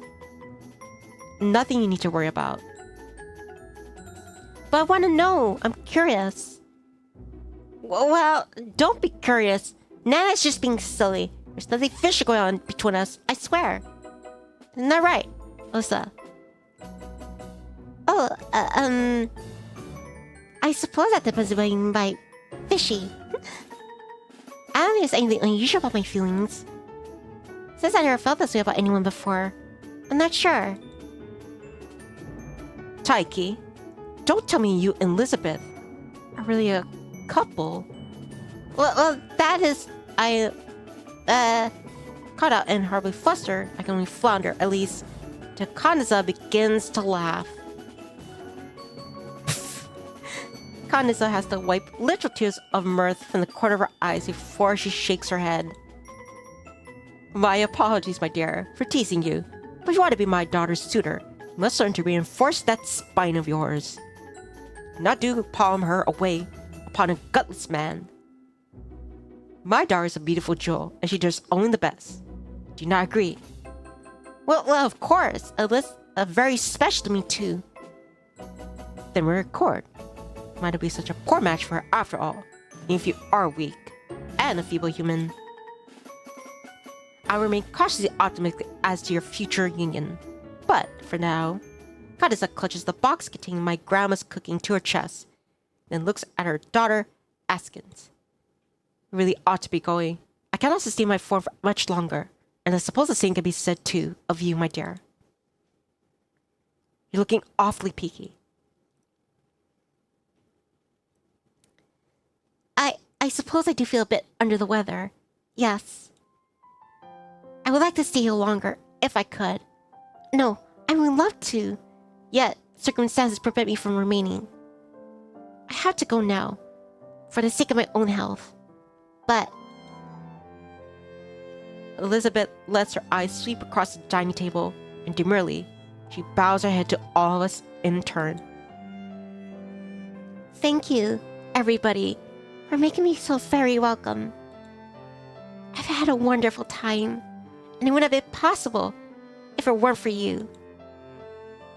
You are very kind to me, Granny, Gramps, and you, Chiharu, helped me but buy my lovely clothes, while you, Nana and Riza, are a lot of fun to play with. Oh, don't mention it, dear. It was our pleasure. This dog one has the most time carpeting with you, too. Though it's sadder you had to come to a swift and sudden ending, all good things must one day cease. The memories he made, however, shall last a lifetime. I concur. I will never forget you in a hurry, Alyssa. I'll never forget you. You helped me find Flopsy. You're an angel. I didn't expect I'd meet such a genuine demon during my summer holidays. But you're quite the amusing company. I had a lot of fun dressing you up too. I'm very glad to hear it. I'm relieved that I didn't impose upon you all. You've all been wonderful to me, truly. And you in particular, Taiki. Elizabeth takes my hand in hers, then rises to her feet. I rise too, bidden to follow her, my palm damp against Elizabeth's own. Elizabeth peers into my eyes, her lips pursed. Her irises, red like rubies, seem to shimmer in the morning light. I'm aware that I'm still in the dining room, surrounded by my family. But for the most part, I can't bring myself to worry about them. I'm completely focused on Elizabeth. This will probably be the last moment we could stand together like this for a long time. That being the case, I want to make this moment last. Slowly, Elizabeth leans in. I really do like you, Taiki. I like you so much. I'll never forget you. Ah, and softer than a falling feather, she presses her mouth to mine in a gentle kiss. The kiss lasts for only a few moments. I can still feel it, even when Elizabeth steps back. She walks to her mother's side, her face aflame, and eyes half-lidded. She waves to my family once more. This will be it then. Thank you, once again, for your hospitality. I hope that you'll be able to meet again one day.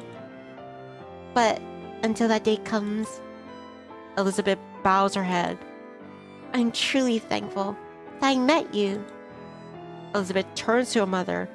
Her mother looks at her, asking, but Elizabeth only nods. Very well then. That's all. Then we bid our farewell. Goodbye, Shizuke, Makiko, and all your darling grandchildren. Here, Kaneza's eyes settle upon me. And goodbye to you too, my future son-in-law. It's with a light laugh that the air began to shift. Then less than 5 seconds later, both she and Elizabeth disappear. Where once 2 demon women stood, now the space at the head of the table is empty. Elizabeth is gone. But the memory of that kiss we shared remains. Hi, Guidance. Taiki. Oh my. Big bro? My family looked at me questioningly, all of them stunned. I'm too preoccupied with that kiss, however, to pay them much heed. I lift my fingers, which are tremulous, to my lower lip, then leave them there. I could feel a blush rise to my cheeks, a blush so hot it makes my skin prickle. The blush gets even more intense when the bug-eyed Nene explains, quite forgetting for once, her persona as the Dark One. Happy New Year's, Guidance. I'm doing awesome. Hope you're enjoying your New Year's too. Oh my gosh, are you and Alyssa, like, really a couple? I thought you were pretty close. I had no idea you were that close. She, like, right up and freaking kissed you. A couple? Does that mean they're going to be lovey-dovey things together? Oh, all sorts of lovey-dovey things. I bet they've been kissing, all sneaky like, behind our back for the whole week. The whole week? That's an awful lot of kissing. I was none the wiser. Me neither. You really are a sly dog, Taiki. Indeed he is. I never thought you had it in you. I can't believe you've been making the moves on Alyssa, or that she reciprocated. In fact, I think that's the craziest thing about this. You're not the shy, awkward loser I always took you for you. This Dark One is most impressed. Huh? Since when I was a loser? Since you turned down the first, and might add only time, you tried to confess to a girl. Was that not during your first year of high school? This Dark One doth remember it well. That word so crushed by dying defeat, that I even began to write miserable poetry about it. Poetry that this Dark One doth discover in your sock drawer when... Alright, that's enough of you. I grab hold of Nene's cheeks and pinch them, squeezing her skin like a mochi. Hey, that's not very niche. Unhand me at once, I say, else upon thy head I shall rain down bloodshed and terror like there's a wish. Yeah, whatever. Should've thought about that before you started poking around my personal affairs, you twerp. Squish, squish. My, you siblings are always so energetic. I wish I have so much of energy. You sure look like you're enjoying yourselves. Just don't play around too vigorously, Taiki, my boy. I wouldn't want you hurting our dear Nene. Our dear Nene, my foot, she's a menace. This little sister of mine never knows when to keep her big mouth shut. Ow, Taiki, you meanie. You're so cruel. I was just trying to compliment you. Yeah? How so exactly? This Dark One was going to give them my approval. Ow, ow, ow. In your relationship with Alyssa, but now I won't even bother. I don't attend your wedding. You have only yourself to blame. Will there be a wedding? Will they get really married? Seeing kind of star in a white dress really would be a dream. They grow up so quickly, don't they? Don't encourage Nini's delusion, everyone. It's way too early to talk about marriage. You say that, but you do like Elizabeth, don't you? Well, yeah.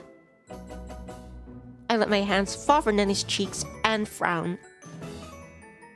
I like her a lot. That figures. I did presume as much. You seem incapable of turning your eyes away from her. At first, I thought it was because of her looks. Hey, I'm not that shallow. But as time wore on, I began to suspect there was something more to it. It seems like Alyssa doth like you. A lot. Mine wicked brother, the what she sees in you, not even this Dark One canst divine. Thou didst always tear my skin off my bones, and for what cause? I meant only to be nice. I think you only meant to tease me. Ha! It seems you're quite the sensitive soul, Taiki, my boy. But are you not? That's normal for any young man in love. Do you really think I'm in love? Well, I wonder. My grandpa's eyes glint mischievously. It isn't my place to tell your feeling. That's something only you can decide. But I know from past experience that I got horribly flustered when my friends needle me about Makiko. If you feel the same about Lisa, then it seems you're very fond of her, at the very least. Well, I can't deny that much. So, will there be peals of wedding bells on the horizon? I'd love to see one of my dear grandchildren married off. That's probably... No, definitely. Too soon to think about. But... I press my palm against the lower half of my face. My cheeks are so warm, I can feel the heat bleeding against my skin. Shyly, I look to the floor. I feel too anxious to meet the eyes of my family members. I'm not sure whether I'll be able to see Elizabeth again, much less marry her. But, well, if I was able to summon Elizabeth once, who said I won't be able to summon her again? If I work hard to hone my abilities as a mage, I might be able to tether her to the world for far longer than I did this time. Then perhaps the two of us can really stay together. It will require a lot of effort on my part. If I really do love Elizabeth, it should be doable. Love, so I heard for countless movies, can make us do all crazy things. I don't know how possible it is for me to stay with Elizabeth, but I like to believe that that chance is more than zero. When there's a will, there's a way. Maybe I will marry her one day, if she agrees to it. Of course. It's still early, but I don't know if I want to be with anyone else. Jarda says love can drive a man crazy. You're all supporting me in this, and I hate to waste your well wishes, so I'll do my very best. I promise.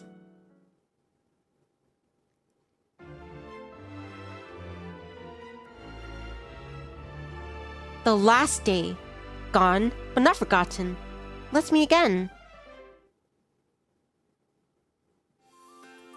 My last few days at my grandparents' home passed quickly, and soon my siblings that have ready themselves to return to Tokyo.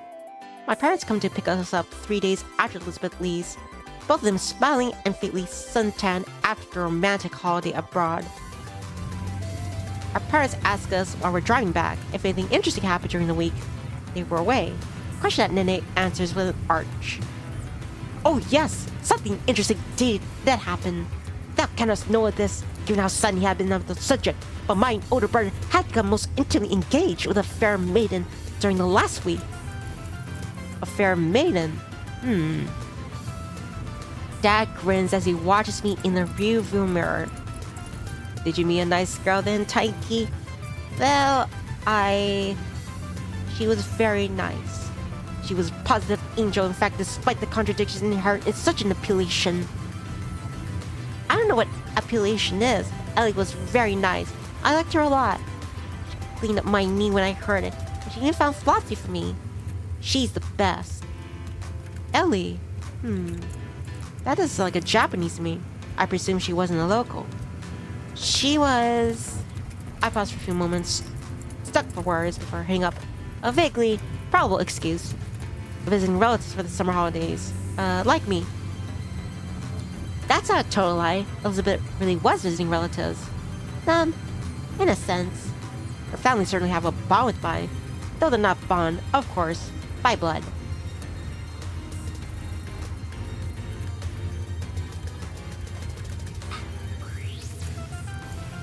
Now that is interesting. I presume she could speak Japanese too, then. Oh yeah, it was pretty much perfect. Well, she had a bit of trouble with a few of our idioms. It's not our cousins and our technology. I don't know much about the demon realm, but it sounds kind of backwards. You must be missing this young lady awfully, Taiki. Romance is always hard, particularly short-lived affairs like these holiday ones. At least we keep you in touch. I'm not sure if that's possible right now. I don't think the demon realm has much in the way of internet connection. Phone calls in Texas are out of the question.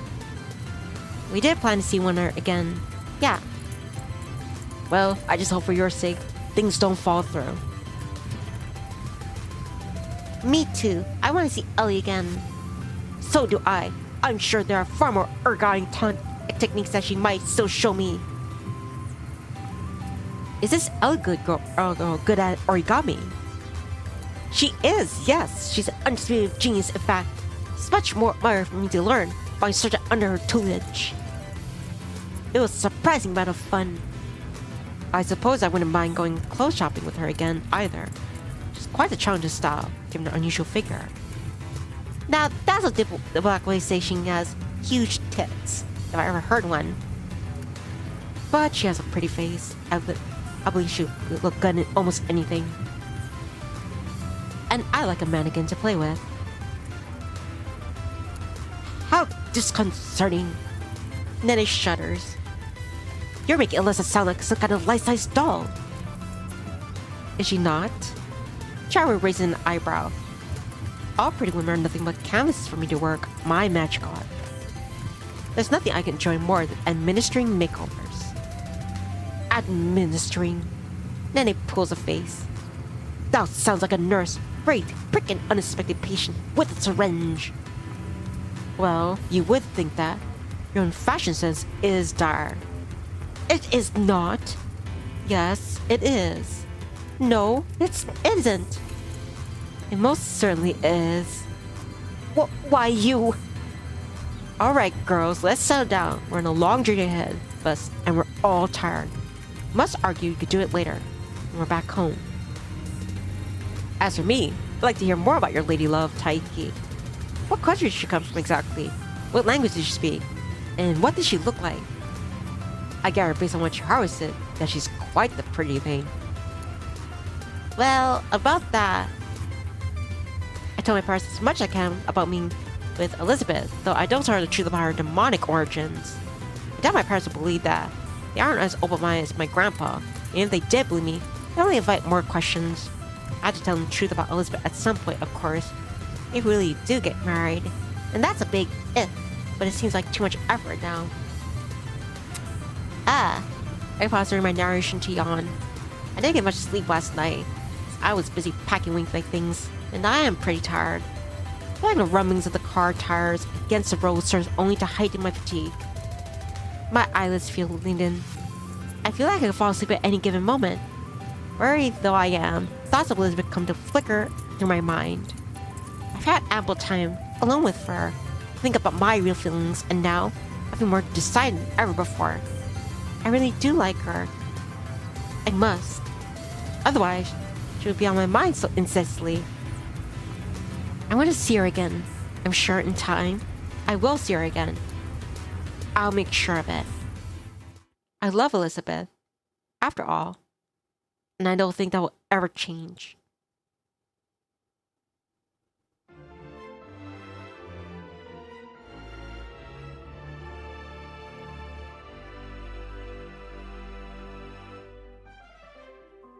My Lovey-Dovey Demon. Writing by ebi-hime.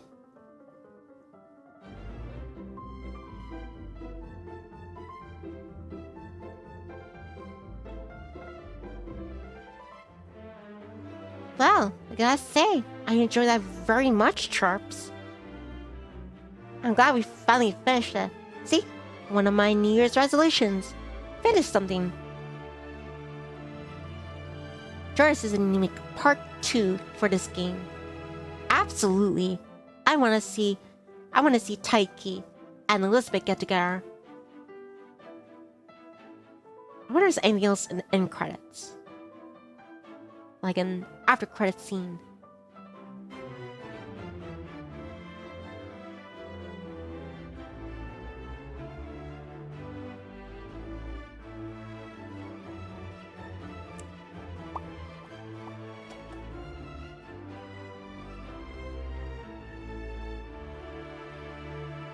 And just in time too.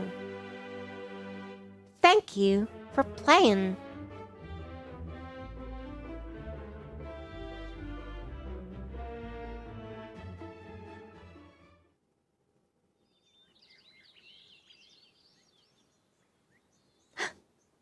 What's this? This place never changes. Huh. I murmur to myself as I pull outside my grandparents' home, cutting the car's ignition. Now, before it sounds like I'm flexing, I feel like I should clarify something. This isn't actually my car. It's my parents'. It's almost a decade old, all beaten up after being used pretty extensively to cart us kids around. I might have passed my driving test a few months ago, but I don't have a car of my own. It costs too much money. And anyway, that's not much point in me having one since I live in Tokyo. The public transport's good enough to get me most anywhere I want to go. I had to borrow my parents' car today. However, for my trip to the sticks to see my grandparents. It's been a while since I last saw them. I've been wondering how they've been doing. My last visit to the grandparents was back during New Year's. I think it was about 6 months ago. My grandparents seemed alright at the time, but they are pretty old. My grandma in particular has been pretty frail lately. Her eyesight, which has always been bad, has been getting worse. It's been giving her some difficulties. Last time I saw her, she was having trouble focusing on her favorite detective novels. Apparently she's been relying on audiobooks to follow along with the newest Nathaniel Hawthorne mysteries. I don't think my grandparents' health has been deteriorated too much. However, if it had, I'm sure my parents would have mentioned something. I'm sure everything will be fine, but all the same. I inhale as I step out of the car, slamming the door behind me. The countryside air is fresh and crisp, and there's the faintest suggestion of a breeze. There's a faintly flowery smell in the air. Honeysuckle, maybe. I'm not sure. I'm not a botanist. My understanding of the natural world isn't the best, but I know enough to realize my grandparents' village is very pretty. I never really appreciated it when I was a kid. I used to come here for the summers so often. Got pretty old fast. There really isn't much to do here except for walks. There aren't any shops, and there definitely ain't any cinemas. But this is the village where my grandparents live. I'm looking forward to seeing them again. I just hope they'll be alright.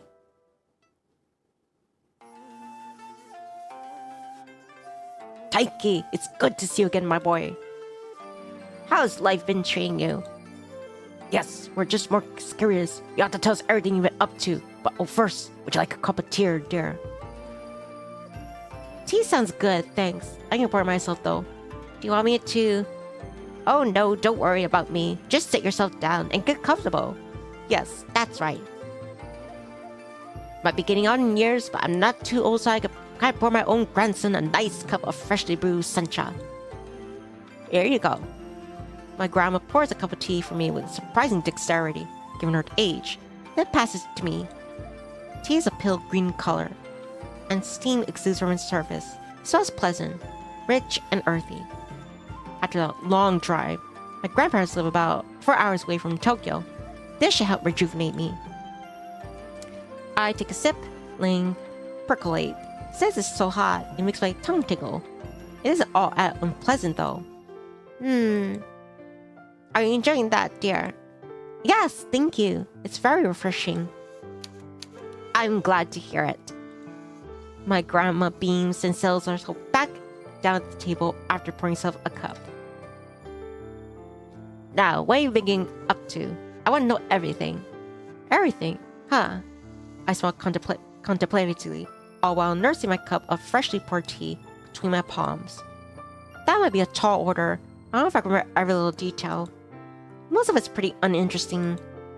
It's not like I've gone on any adventures. I've just been studying. Now, don't outplay your achievements, Taiki, my boy. Studying is an adventure in of itself. I'm not so sure about that. I feel like I spent most of this year and the year before, come to think of it, shop beside my room, reading a bunch of old books. I've been acting like a hermit. Charles always tells me I should go out more. Oh, I don't think there's anything wrong with that. Knowledge is power, as a wise man once said.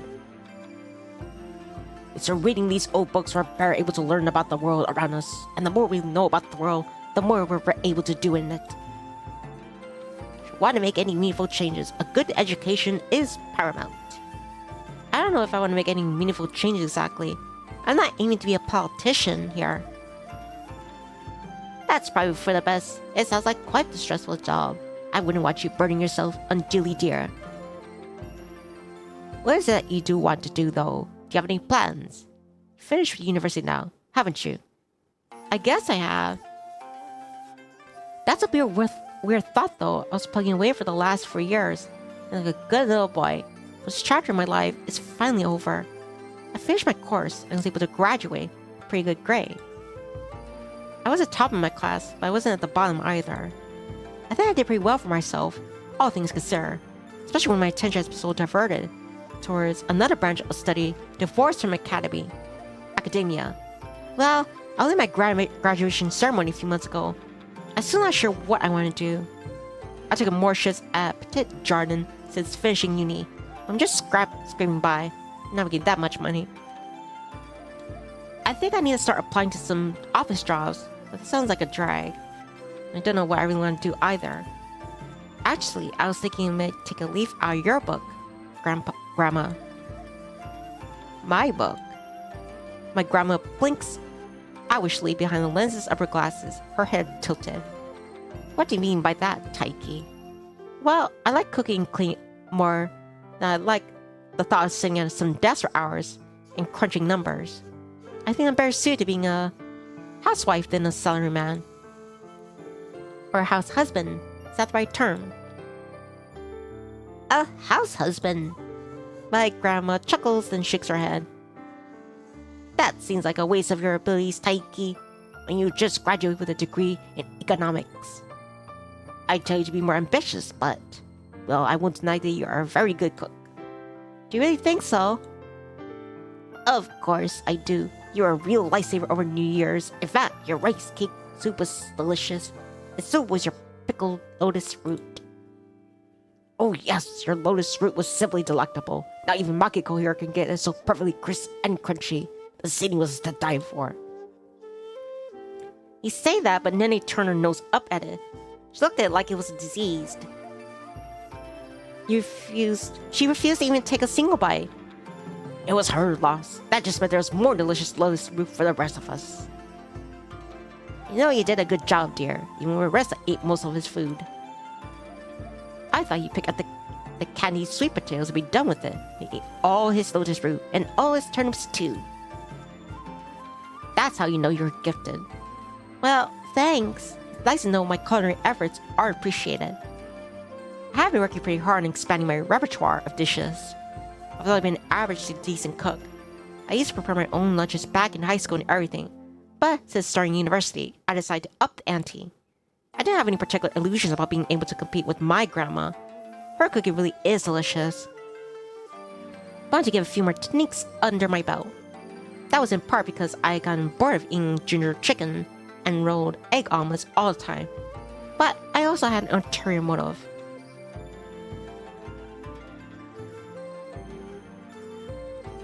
There's a certain person I want to enjoy my cooking. A person I've not seen in a while. With some luck, I'll be able to reunite with her again. Now share everything I've been studying in her absence. I know she'll give me a hug for my hard work. Only pat me on the head. That would be pretty nice. I might live with my 2 younger sisters, but not really prone to pampering me, or anyone else for that matter. I need some positive affirmation every once in a while, or my soul gem will start to turn black. Yes, I've been watching some of Nena's favorite anime series with her, and yes, I'll admit some of them might be kind of good, actually. New. It was pretty sad when Nena turned her nose up to my lowest root, actually. I thought I'd done a good job with them. I guess that's how my mother felt when I refused point blank to eat anything with tomatoes in it, till I was like 7? I must have been pretty annoying. It's no fun toiling that hard in the kitchen to be met with a lukewarm response. But still, I smile faintly, tracing the rim of my cup with a fingertip as I do. I like the thought of being a house husband. It might not sound all that ambitious, but I don't know. Making the person I care about happy is enough to make my days feel worthwhile. Taiki. My grandma, instantly catching the meaning behind my words, offers me a small smile. She serves me with placid eyes, and in a gentle voice she says, "You're talking about Elizabeth, aren't you?" I nod mutely. I guess it's pretty obvious. It's not like I was trying to hide it. But what would be the point? My grandparents know all about Elizabeth, and they know about my feelings for her too. They know why I came to see them. To an outside observer, I probably look like your architectural concerned grandson coming to check in on his grandparents after a few months. I had an ulterior motive, however, for coming here. As a matter of fact, I have some unfinished business here. Somebody I want to see, no matter the cost. Somebody I think about almost incessantly for the last 4 years. It's been a while since we last spoke, but I'll never forget the final words we exchanged with one another. I'll never forget that final kiss which she bestowed on me, either, soft and gentle, against my lips. I'll never forget about Elizabeth. I kept her waiting until I was finishing up my studies, both academic and esoteric. But enough's enough. It's been almost 4 years. Our reunion is long overdue. Can't wait to see her again. Then, maybe we'll be able to be together. I wasn't able to talk to Elizabeth at all for the last 4 years. I have no idea how she's been doing, or even if she's still thinking about me. It's been a real test of fate, even more so than your typical long-distance relationship. At least when it comes to relationships across the sea, each partner can still text one another. They can email, they can voice chat. If they're super old-fashioned, I guess, they can even write letters. I've not been able to do any of that with Elizabeth, though. The Demon World isn't easily accessible by regular humans, and I don't think they have Wi-Fi down there either. They do, and not being able to figure out a way to use to my benefit. It's been hard, having a relationship with a girl I can't see. I'm not sure, after all this time, still want to see me. But I have faith in Elizabeth, and in our relationship. It's because of that faith I've been working so hard. These 4 years of labor have all been leading up to this moment. I'm going to see Elizabeth again. That's a plan, at least. I don't know if I'll succeed. I'll not know until I give it a go. I'm going to do my very best. Well, my grandpa, perhaps noting the faraway look on my face, this always happens when I start thinking about Elizabeth, smiles and claps a hand on my shoulder. I hope things go well for you, Taiki. I wish you good luck. Yes, me too. I know you've been working hard for Elizabeth's sake. I'm sure she'll be anxious to see you again. Do you think so? Why wouldn't she? When you're such a nice boy, she seemed quite smitten with you.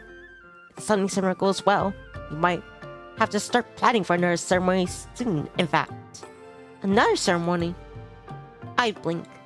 It takes a few moments for the full impact of my grandma's words to hit me. Then it does. Wait a minute, hold the phone. You don't think we're gonna get married, do you? Well, you said yourself, if you want to be a house husband, you need to have a wife first. There's no time like the present. Your grandpa and I are getting younger. I would like to see you tie the knot, Taiki, before my eyes give out altogether. Oof, oof, oof, oof. My grandma chuckles, doubtless amused by how red I become. My grandpa, meanwhile, laughs and slaps my shoulder again. Don't pay Makiko any heed, Taiki. She's just teasing. Marriage is a big decision. You shouldn't feel obligated to rush into it for our sakes. But if you do propose to Elizabeth, I'm expecting to get a good seat at your wedding reception. Me too. You too. I glanced into my grandparents, some of them earlier tension air dissipating. My face might be flushed. I'm able to muster up a smile. I've been feeling pretty nervous about trying to call upon Elizabeth again. So much, I had nightmares about the ceremony failing. My grandparents to support me. I feel like I'm able to do it. I'm sure of it. Thank you. I don't know about marriage, but I'll definitely see Elizabeth again. Just you wait. Half an hour. No, in quarter of an hour. I'll call from the demon realm. This will feel like a real reunion. I promise. Speaking about things being just as I remembered them, I glanced about my grandpa's study, checking the familiar sight. I've only been here once when I was searching for Nene during that ill-fated, or perhaps it was exceedingly fortunate, game of hide and seek. What I last saw in here has been printed on my memory. However, I made quite the impression. Probably because this room is so beyond the realm of what I would consider to be normal.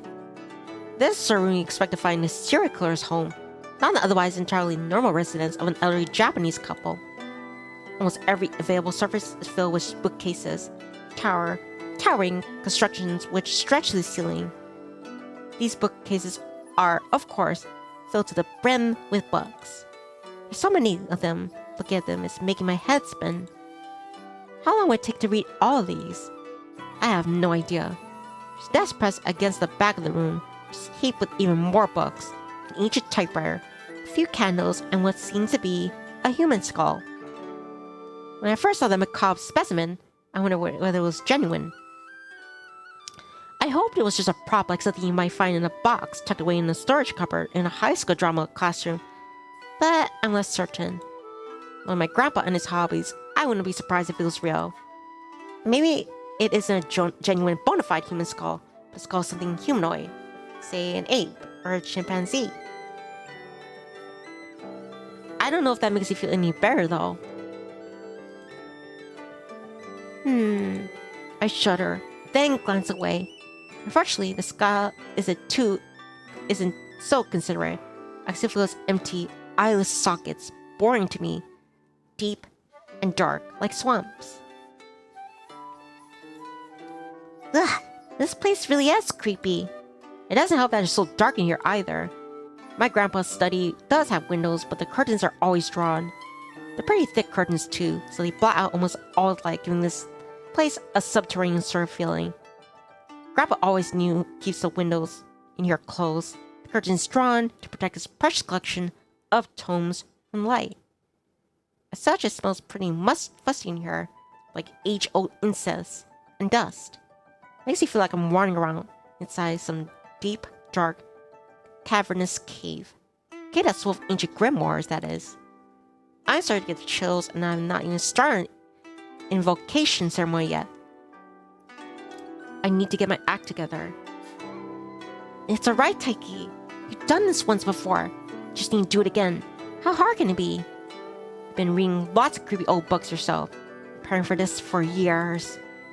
Don't whip out now. You need to be brave. Do it for Alyssa's sake.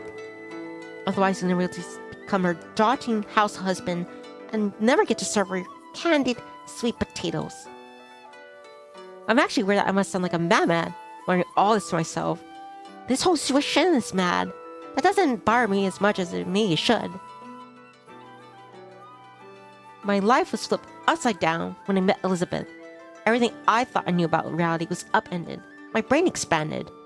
Once you return to the demon realm, however, things settled back down a little too quickly. I went back to Tokyo and resumed my studies. The years passed and I graduated. Everything's been nice and normal. So much so, it's a little tedious. It's been hard to adjust my everyday life on knowing there's another world out there. A world populated with red-eyed, winged demons who don't look so very dissimilar from us and ordinary humans. I'm playing the role of an amicable, ordinary student for much too long. Now, it's time to show off what I've been studying in the intern. I haven't just been focused on my university work these last 4 years. Oh no. I spent hours scouring the shelves in dusty, secondhand bookshops in Jibocho for any tomes relating to the arcane. I've been trying to strengthen my mana, as Libet termed it, so I have enough strength this time around to keep her anchored to this world for longer.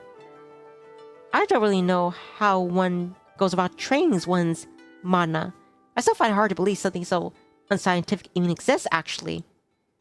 All the shady vitamins and supplements and energy drinks I found online claim to boost one's success sense look like obvious scams.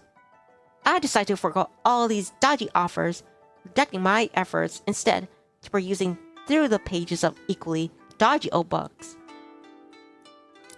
I'm not sure any of these books are any better than all those homeopathy BS. At least those books never asked me to ingest them. That made them immediately safer, at least as far as I was concerned. Maybe I'm a bit too optimistic. A lot of the books I purloined from those old shops are pretty grungy. Some of them are water damaged with warped spines. Some had pages that were yellow from age, all fused together. A few of the books literally groaned when I opened them. I've had pages shear away from beneath my fingers before. In one case, the old woman I bought a bunch of books from literally smirked at me as I handed over my cash. Rather than saying thank you for your patronage, she said, "Good riddance," which didn't fill me with much confidence. The products is smiling. At least one of those books had a pretty nasty fungal infection too. There were actual, honest to God, mushrooms growing out of the cover. How that happened, I had no idea. I wanted to take it as a positive, like these books are so full of magic, it was leaking out of its bindings. But the contents of the book weren't particularly illuminating. In the end, I wound up throwing that book out. I didn't feel comfortable having it in my bedroom. I was afraid I'd start breathing toxic spores if I hadn't already. Maybe the protein powder would have been better for me after all.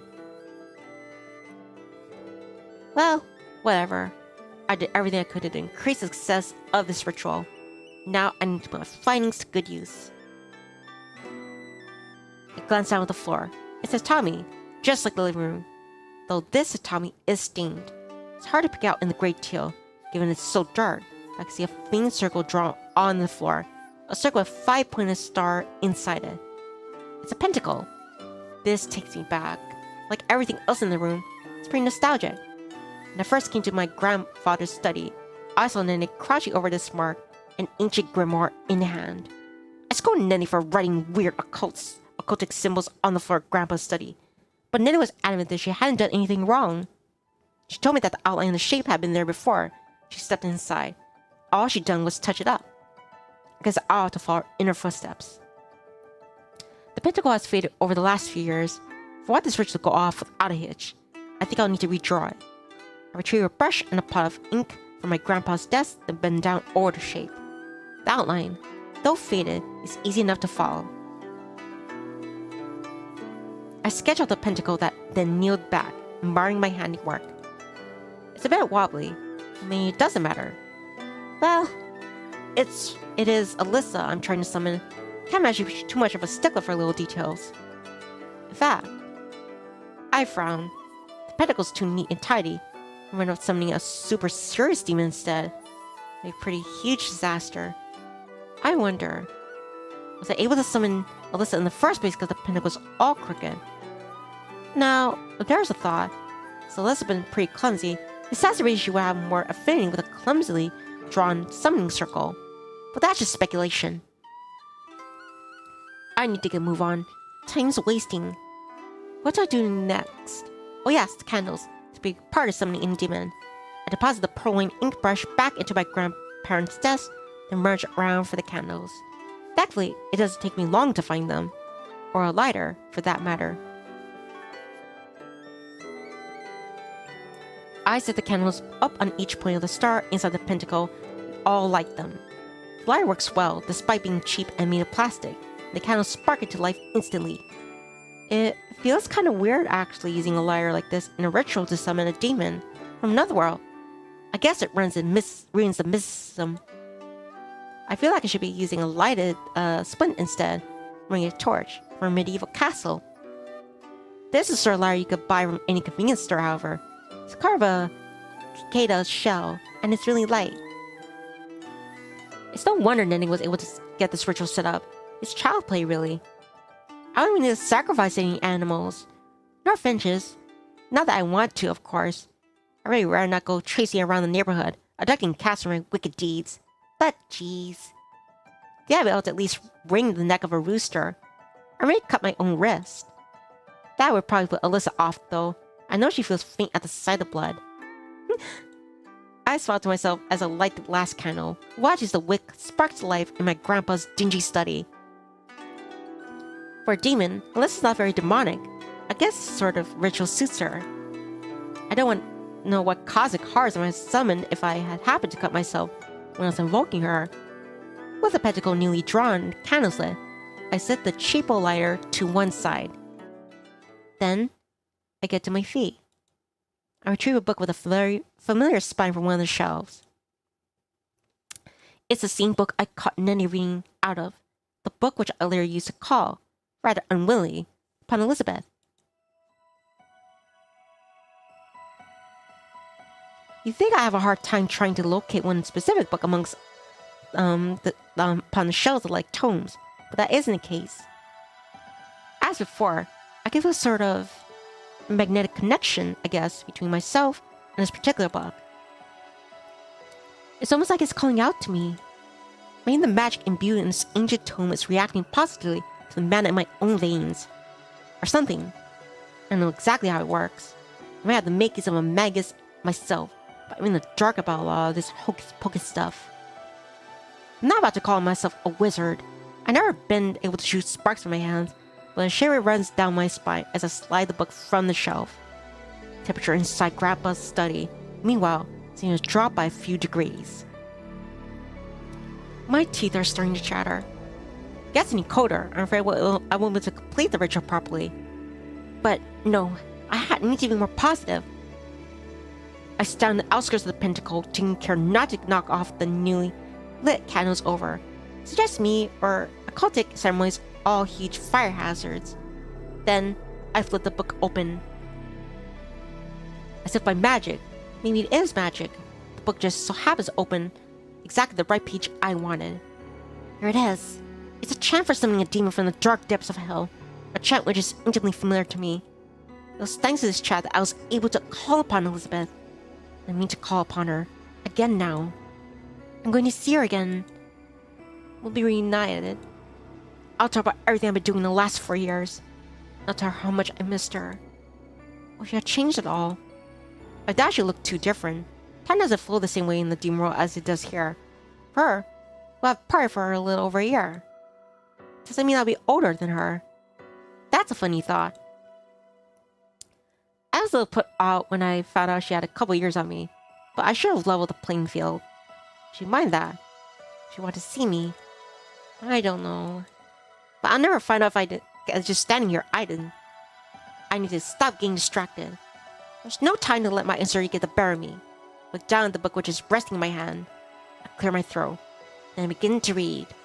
The candles still flicker uneasily as I read, arcing words in a language I don't understand spilling from my mouth.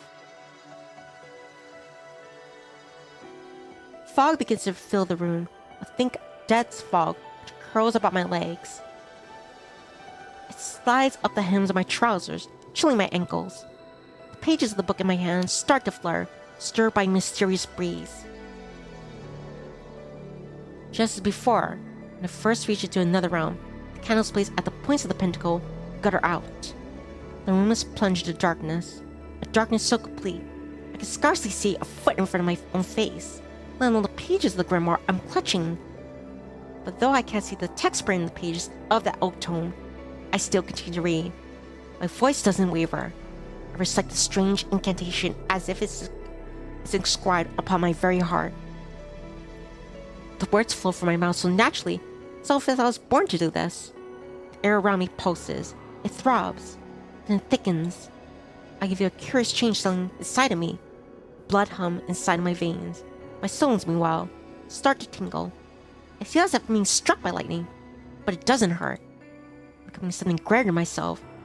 A conduit that call for beings from another dimension. I didn't recognize this feeling when it first happened to me, but I do now. I've done my research. I know enough to realize that I'm opening a tear in reality, reaching a world which isn't my own. I call for Elizabeth, picturing her within my mind's eye.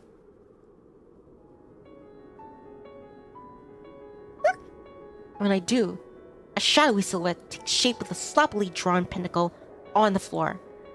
I can see two strange appendages protruding from the top of their head, which look an awful lot like horns. In the back, meanwhile, beats a pair of bat-shaped wings. From the rear, I can see a tail. Demon's eyes seem to penetrate the fog, the bright red, just like rubies. They part their mouth, their teeth, sharp and serrated, glinting despite the lack of light. 1 second passes. 2. Then, in a soft girlish voice which sounds heart-renderingly familiar, a shadow visitation says, "Human boy, I must ask this of you. Are you my summoner?" Yay! She's back! And hopefully he found a way to make her stay for like years and years.